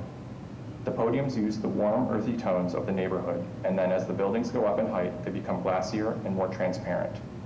The podiums were reduced by 4 floors in response to BCDC and BPDA input, both to respond more contextually to the neighborhood and to reduce shadow impacts on the MFA. While the podium is clad in earthier tones, the upper floors will have profiled window mullions that take cues from the patinaed copper roofs of the nearby historic buildings. Patinaed green highlights will be present in the window walls of the podium, while brown highlights will be visible up above to knit the podium and the upper floors together. This view also shows how open and inviting the site will be to the neighborhood with the park at the corner, softening the intersection of Huntington Avenue, Ruggles Street, and Louis Prang Street. People will come from all 4 corners to enjoy this open space. Next slide, please. Here we can see what the building looks like from north of the project on Huntington Avenue. You can see how the project is consistent in height to other existing buildings in the neighborhood. Northeastern's West Village Complex H is in the foreground. Our proposal is in the middle, and Massart's Treehouse is in the background. Next slide, please. Here we have a closer view of the building from Ruggles Street at the plaza. Both of these images are the same view, but the trees have been digitally removed from the image on the left to better see the building detail. As mentioned previously, the podium of the building will be clad in warmer tones that blend with the neighborhood context, and the top portions of the building will have a profiled window mullion that mimics weathered copper. The lobby entries and first floor retail and how they open onto this space can be seen along the first floor. Next slide, please. We're very appreciative and excited to be presenting this project here today. Our hope is that the project will open up this corner of Mission Hill and create a welcoming, inviting project that will contribute positively to the neighborhood, both in terms of its open space and connectivity, and also in terms of economic and workforce development opportunities. This process has been very positive, and we appreciate the support we've had with the neighborhood. One of the things we haven't spent a lot of time on in this presentation, but that we have worked on extensively, is workforce development for the community. We are committed to providing employment and training opportunities to neighborhood residents and youth in life sciences and building industry careers. One example of this has been our partnership with Street to Ivy for our real estate youth entrepreneurship program, which seeks to equip local community youth with the skills, knowledge, and mentors needed to participate in real estate and set them on a path to help eliminate the income and wealth disparity in Boston. We will be heavily recruiting in Mission Hill for next summer's class that typically enrolls students from all over the city of Boston. The cost of the program for the students is fully covered, and we are currently in our 4th year of running the program. I just want to mention good luck to this year's students whose final presentations and graduation is tomorrow evening at the Grub Street Community Space at Fan Pier in Seaport. Thank you, Madam Chair and members of the board. That concludes our presentation.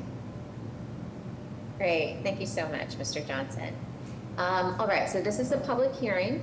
So what we'll do is we'll take public testimony first and then go into the board questioning. So Secretary Polhemus, do we have anyone who would like to testify? Yes.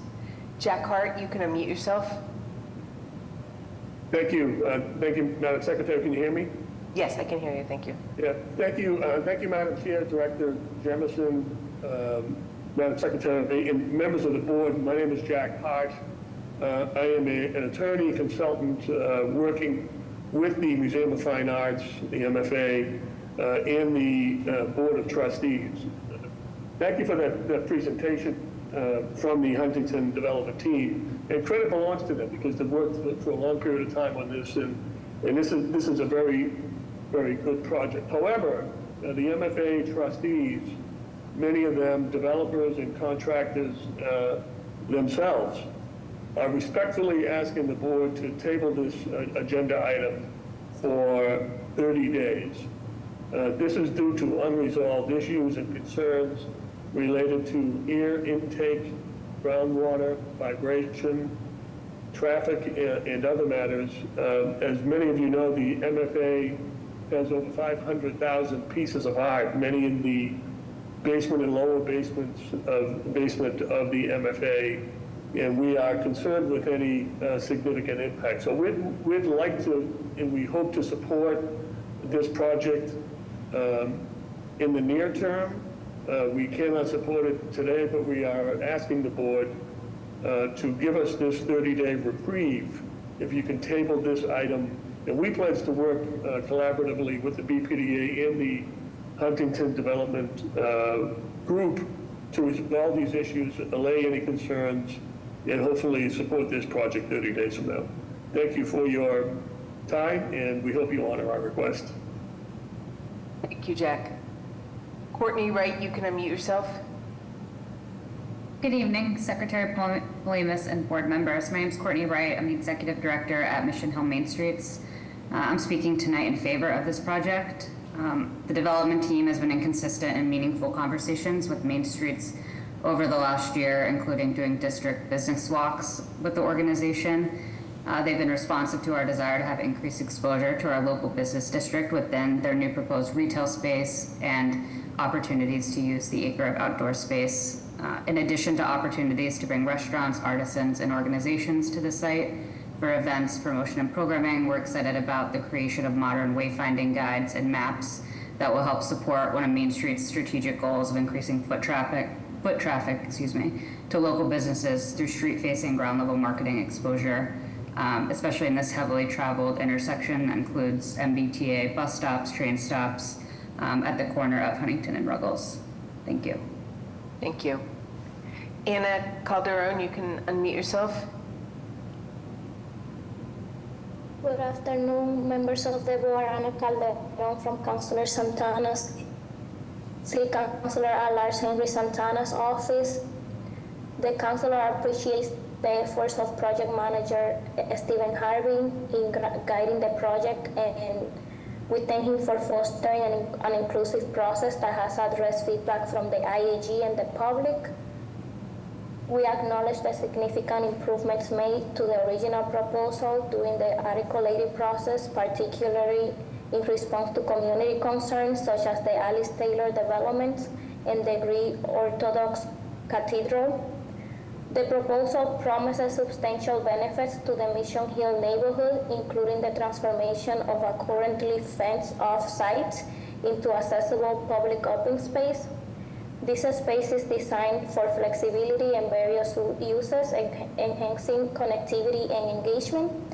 Additionally, the project includes extensive streetscape upgrades on Parker Street, Huntington Ave, and Rowell Street, which will enhance bike parking, pedestrian access, and introduce environmentally friendly surfaces.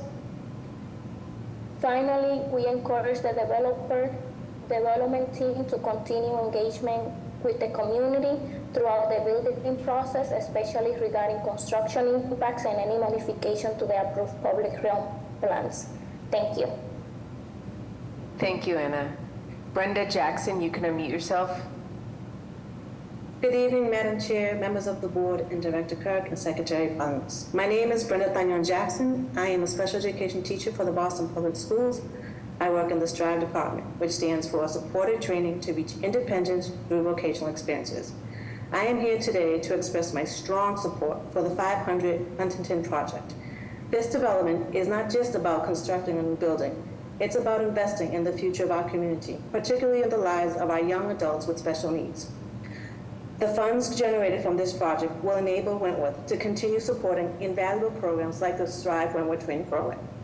For over 35 years, STRIVE Wentworth Training Program has been cornerstone in our partnership with Wentworth, serving non-diploma special education students aged 18 to 22.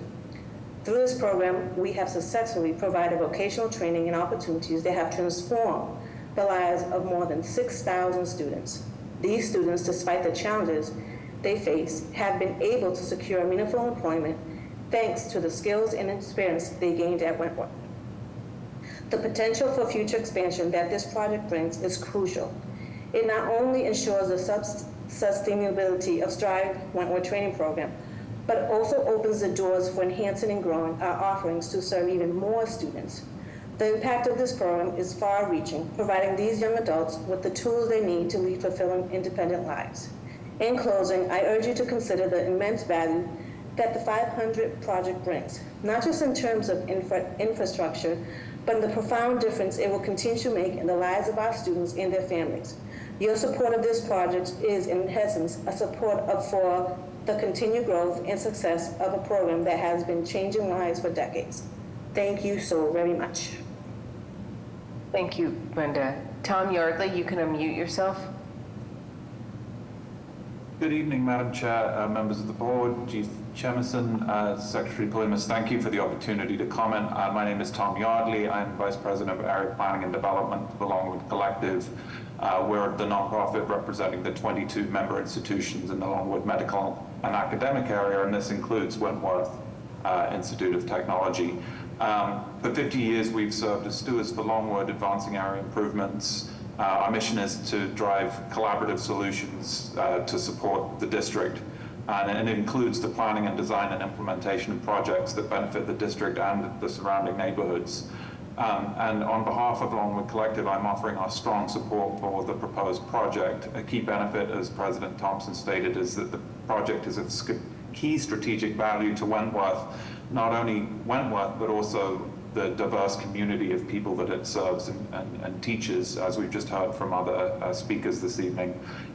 In addition, and I know I only have 2 minutes, but there are very many aspects of this project that have been very thoughtfully conceived over an extensive public outreach process, and there's been substantial alterations to the project based on that public feedback. So I do commend the BPDA for that process, and I think it's resulted in a very strong project.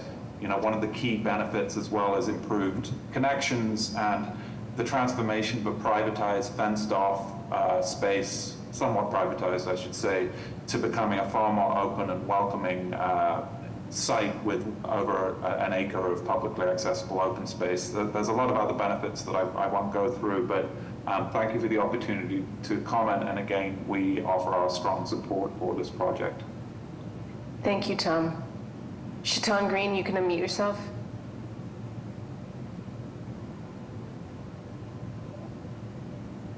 Hello. Hi, Shaitan. How you doing? My name is Green. I'm the business agent for the Boston Building Trades Unions. We represent over 35,000 members and their families, as well as thousands of members who reside in each neighborhood of the city of Boston. I'm a proud lifelong Boston Roxbury resident. I want to say thank you to the Boston Planning Department and members of the board. Thank you, Madam Chair, for facilitating these important community public meetings. The opportunity for community voice to be heard and shared is so important. I also want to take a second to thank Joe and Mike Fallon, Richard Martini, and the whole Fallon companies. The Fallon companies in Wentworth have always set the gold standard for worker fairness in our region. They help us set the example. They help us set the example every worker deserves and needs, and are key partners in the fight for worker justice. The great work and dedicated planning that goes into making 500 Huntington Avenue a good project. We know and understand that a good project is one that not only uplifts community and worker standards, but advances community worker standards. All things key and crucial to building strong families. Families who can look forward to relying on great career opportunities with training through registered apprenticeships to journey-level programs, family sustaining wages, all while receiving health care for everyday live and retirement benefits for everyday work. Economic justice is allowing the community to build and be included in all the benefits. This is what it takes to build strong communities and families who can stay and thrive in the neighborhood. And for that, we speak in strong support of this project. Thank you. Thank you, Shaitan. June Sung Lee, you can unmute yourself. Thank you so much. You actually pronounced my name, well, you're the first person that pronounced my name correctly, so I just want to appreciate that so much. Thank you, board, chair, and the community. My name is June Lee, and I am the Engagement Policy Manager at the Emerald Necklace Conservancy, a nonprofit restoring and improving the 1,100 acres of the Emerald Necklace. I will be speaking for a couple folks today, so bear with me. This is just a statement from Karen Monty Brodick, president of the Emerald Necklace Conservancy. We appreciate that the shadow is reduced from the other versions to the new version from the development team. We understand that there is significant new public space provided in this project, which is great. and it is also going to support the development of the proposed Roxbury to Fenway connector envisioned by BTD and BPDA. It is great to see that more people will be able to connect to the Emerald Necklace. As you may know, the Emerald Necklace Conservancy has been calling for sunshine protection guidelines for all parks in Boston. The Conservancy advocated for the development of systematic guidelines that could guide and manage development citywide, which Boston does not have. On January 19th, 2023, the BPDA approval for the Longwood Place project provided $1 million in funds for this study. More than 1 year later, there has been not much progress on this important goal. In the meantime, many projects, which include new shadow impacts on the parks, are under citywide review. We invite you to join us in our efforts to expedite the shadow city policy process. Together, we can take action to protect the Emerald Necklace and other vital open space from being compromised by individual projects. Your support is crucial in advocating for sustainable development that prioritizes our community's natural resources. And then this is just a few statements from our Emerald Necklace Project Review Committee members. Absence of a uniform citywide policy is really any restriction on parks adjacent development forces residents to spend time reviewing proposals, sitting through hearings, writing letters, and tying up both elected and appointed officials in meetings and communication for every single project proposed near a city park or open space. Likewise, absence of a policy forces environmental justice groups, grassroots, friends of the parks groups, civic associations to divert scarce resources to same activities. Beyond obvious negative impacts on parks themselves, Boston resistance to citywide policy for protecting parks from the shadow cast by new development represents a hidden tax on the residents. Thank you for this opportunity to public comment. Thank you, June. Would anybody else like to testify about this project? Please raise your virtual hand.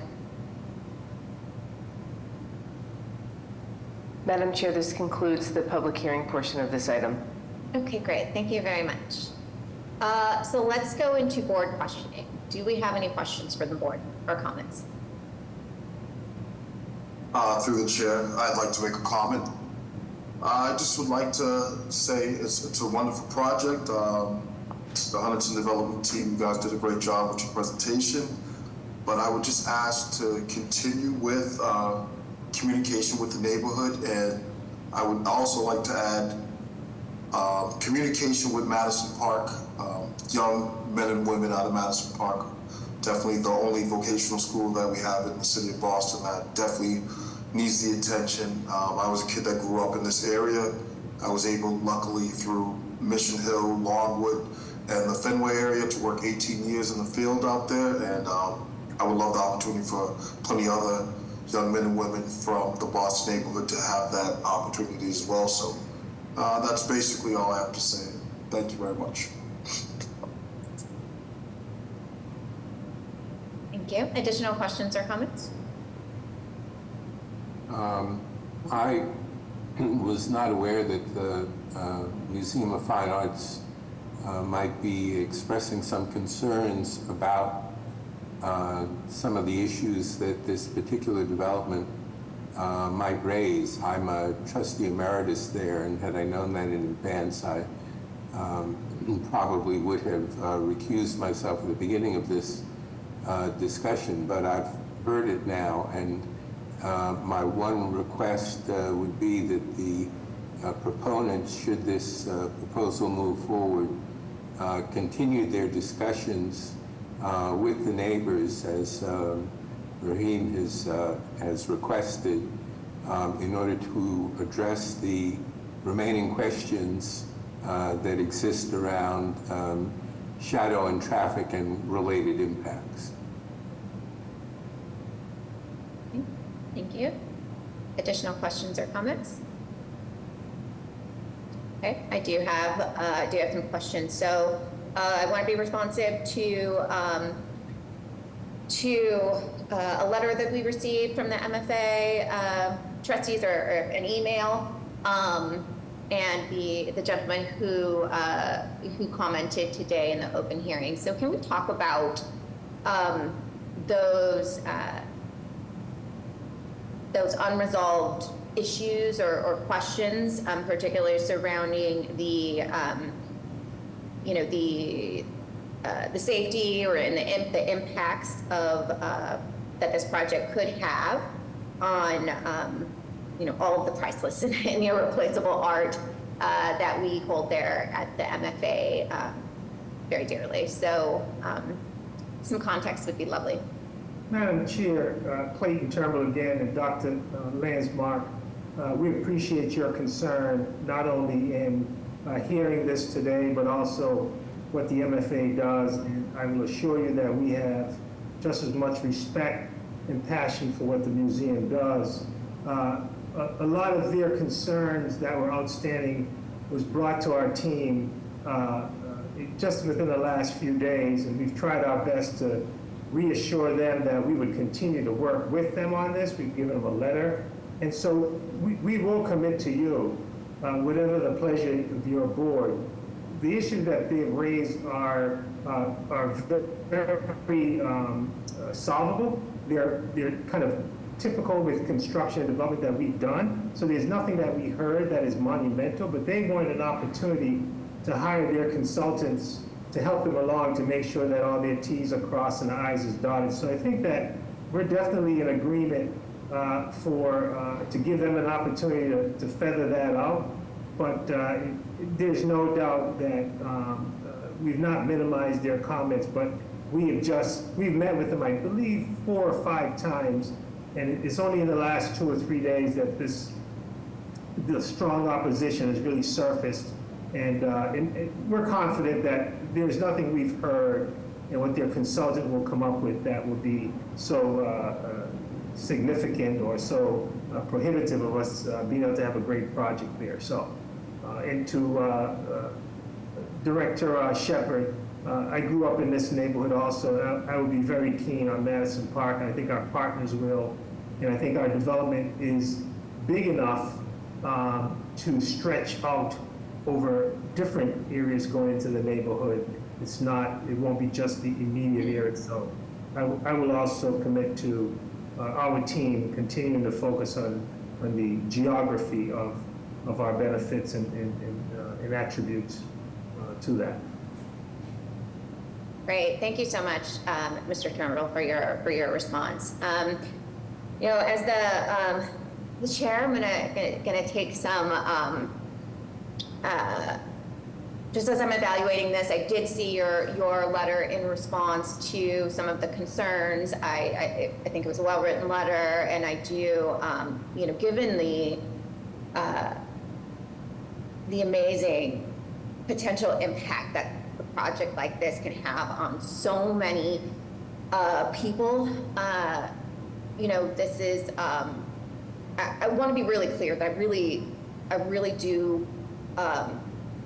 Like and support this project, and that I also want to praise Stephen on all of the work that you've done to get this project, which is no easy feat, to this point. So, but as a fellow board member of a different board with a different fiduciary responsibility, I do believe that the request for 30 days is reasonable, given the fiduciary responsibility that the MFA board and the trustees, they do have to exercise. I'm very, very assured by your previous comments on the solvability of these things. And I think just in the spirit of risk management and getting everybody, giving everybody just a little bit of time. I know this just happened in the past few days, but I would like to honor the request made by the MFA Board of Trustees for an extra 30 days.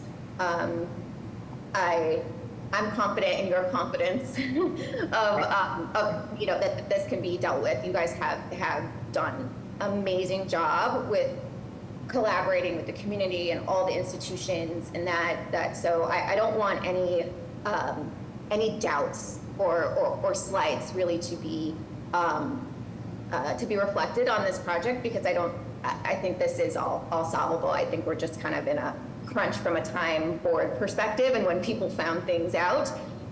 So with that, I am going to make, with respect and very much praise of this project, make a motion to table this item until next month's board meeting, and give you a couple weeks there to have the conversations. That's right. Let's respect the fiduciary responsibility of the MFA trustees, and then we can come back. So a motion is on the table. Do I have a second? Okay. All right, we're going to roll call for a vote. Ms. Bennett? Aye. Mr. Shepherd? Aye. Dr. Landsmark? Or are you recusing? Or are you?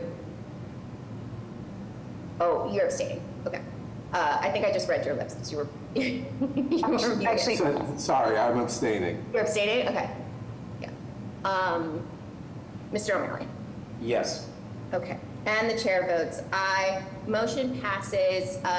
Again, we're really excited to get all of those I's and T's crossed, and to see you next month. Again, very, very supportive of this project. Yeah, we're still supportive. We're still excited about it. We're still supportive of your decision. So we appreciate that and appreciate everybody's time tonight. We're looking forward to making this happen. So totally in agreement with your decision. Thank you. Absolutely. Yeah. Very excited. Thank you. See you next month. Thank you. I appreciate it. Okay. So with that, let me click around and find my agenda. Okay, so that was item number 25. We are item on number 26. Personnel, Mike. Yeah, thank you, Madam Chair, members of the board, Madam Secretary, and Director Jemison. We have one item for your consideration on the BRA agenda with the exact details and the board memos. We have one appointment in the Director's office, Devin Quirk, Acting Director, effective September 16th. That's everything. Thank you.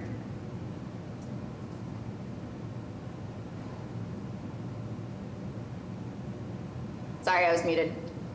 Any questions or comments from the board? Hearing and seeing none, motion is in order. So moved. Second.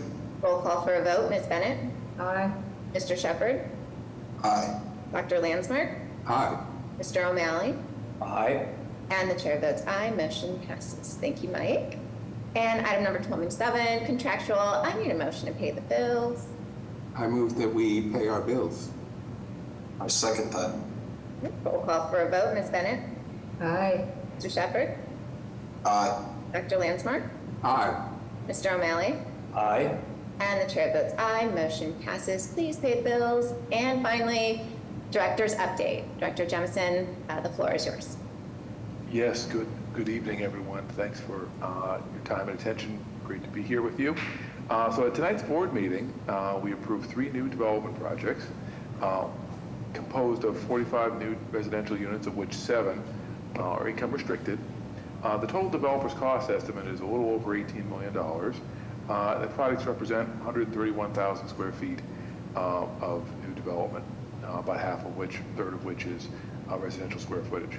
It's going to put 102 tradespeople to work and create over 111 direct jobs. Just to highlight a couple of votes tonight, we made a designation on the Fernborough site. Tonight, the board awarded a designation to the Dorchester Bay Economic Development Corporation and Escazio Development and the Caribbean Integration Community Development Organization to redevelop 5 parcels on Fernborough Street. They're proposing to build 12 homeownership units, a portion of which will be income restricted. The project is a great example of the importance of our real estate tools. Staff worked carefully with the development team and were able to acquire a plot of vacant private land between plots of public land that will enable the development of the entire site into affordable housing. This is a classic example of us using public land for public good. I want to congratulate the staff who worked hard on this disposition, as well as the community for working with us to ensure their vision was carried out. Forward to seeing this take shape in the future. Tonight, we also approved the release of an RFP for Pier 5 in Charlestown. It's been an effort to redevelop Pier 5 for many years. With this engagement in mind, staff held public meetings this year to ensure there was consensus among the community before releasing another RFP. The development of the pier will need to comply with Plan Charlestown and focus on open space, waterfront access, education, and coastal resilience. I look forward to reviewing the responses to the RFP and working with the Charlestown community on a pathway forward for Pier 5. So as you heard in the personnel item, since our last board meeting, I did share publicly that my last day with the City of Boston will be on September 13th, after the 13th September board meeting on the 12th. The mayor's asked Deputy Chief Devin Quirk, with my strong endorsement, to serve as interim chief of planning for the city, the interim director of the BPDA once I leave. Devin's been right beside me in all the changes we've made here at the agency, and will carry forward the development and reform agenda we've created together with the leadership team of this organization, and with you. I'm very appreciative of the mayor and her team, of course, this board and staff for their partnership and support over the last 2.5 years. I'll have more to say in September, and I think we can use September to talk about this if necessary, but I wanted to make note of it since it was highlighted in the administrative actions that Mike Kerr described just now. And with that, I'll pass it back to you, Chair Rojas, to help us close out the meeting. Yeah, great. Thank you so much, Chief Johnson. And yes, we will cover a lot more of that in September, but for now, I mean, nothing but praise and honor for your leadership and your contributions to the city. So and also to the staff. We're so supportive and know that all of your contributions, individually, are what's making all of this great development in Boston and helping us shape this city to be, just a great city to live, work, play, and be in community. So just want to encourage everybody to keep up the great work. We'll make it through the transition as we always do, and yes, we'll discuss a little bit more, but just want to say we're fully supportive, and the board is very supportive of all of your work. And so, with thanks and appreciation, I think I need a motion to adjourn this meeting. So moved. Second. Roll call for a vote. Ms. Bennett? Aye. Mr. Shepherd? Aye. Dr. Landsmark? Aye. Mr. O'Malley? Aye. And the chair votes aye. Motion passes. Meeting adjourned. Thank you, everyone. We will see you next month.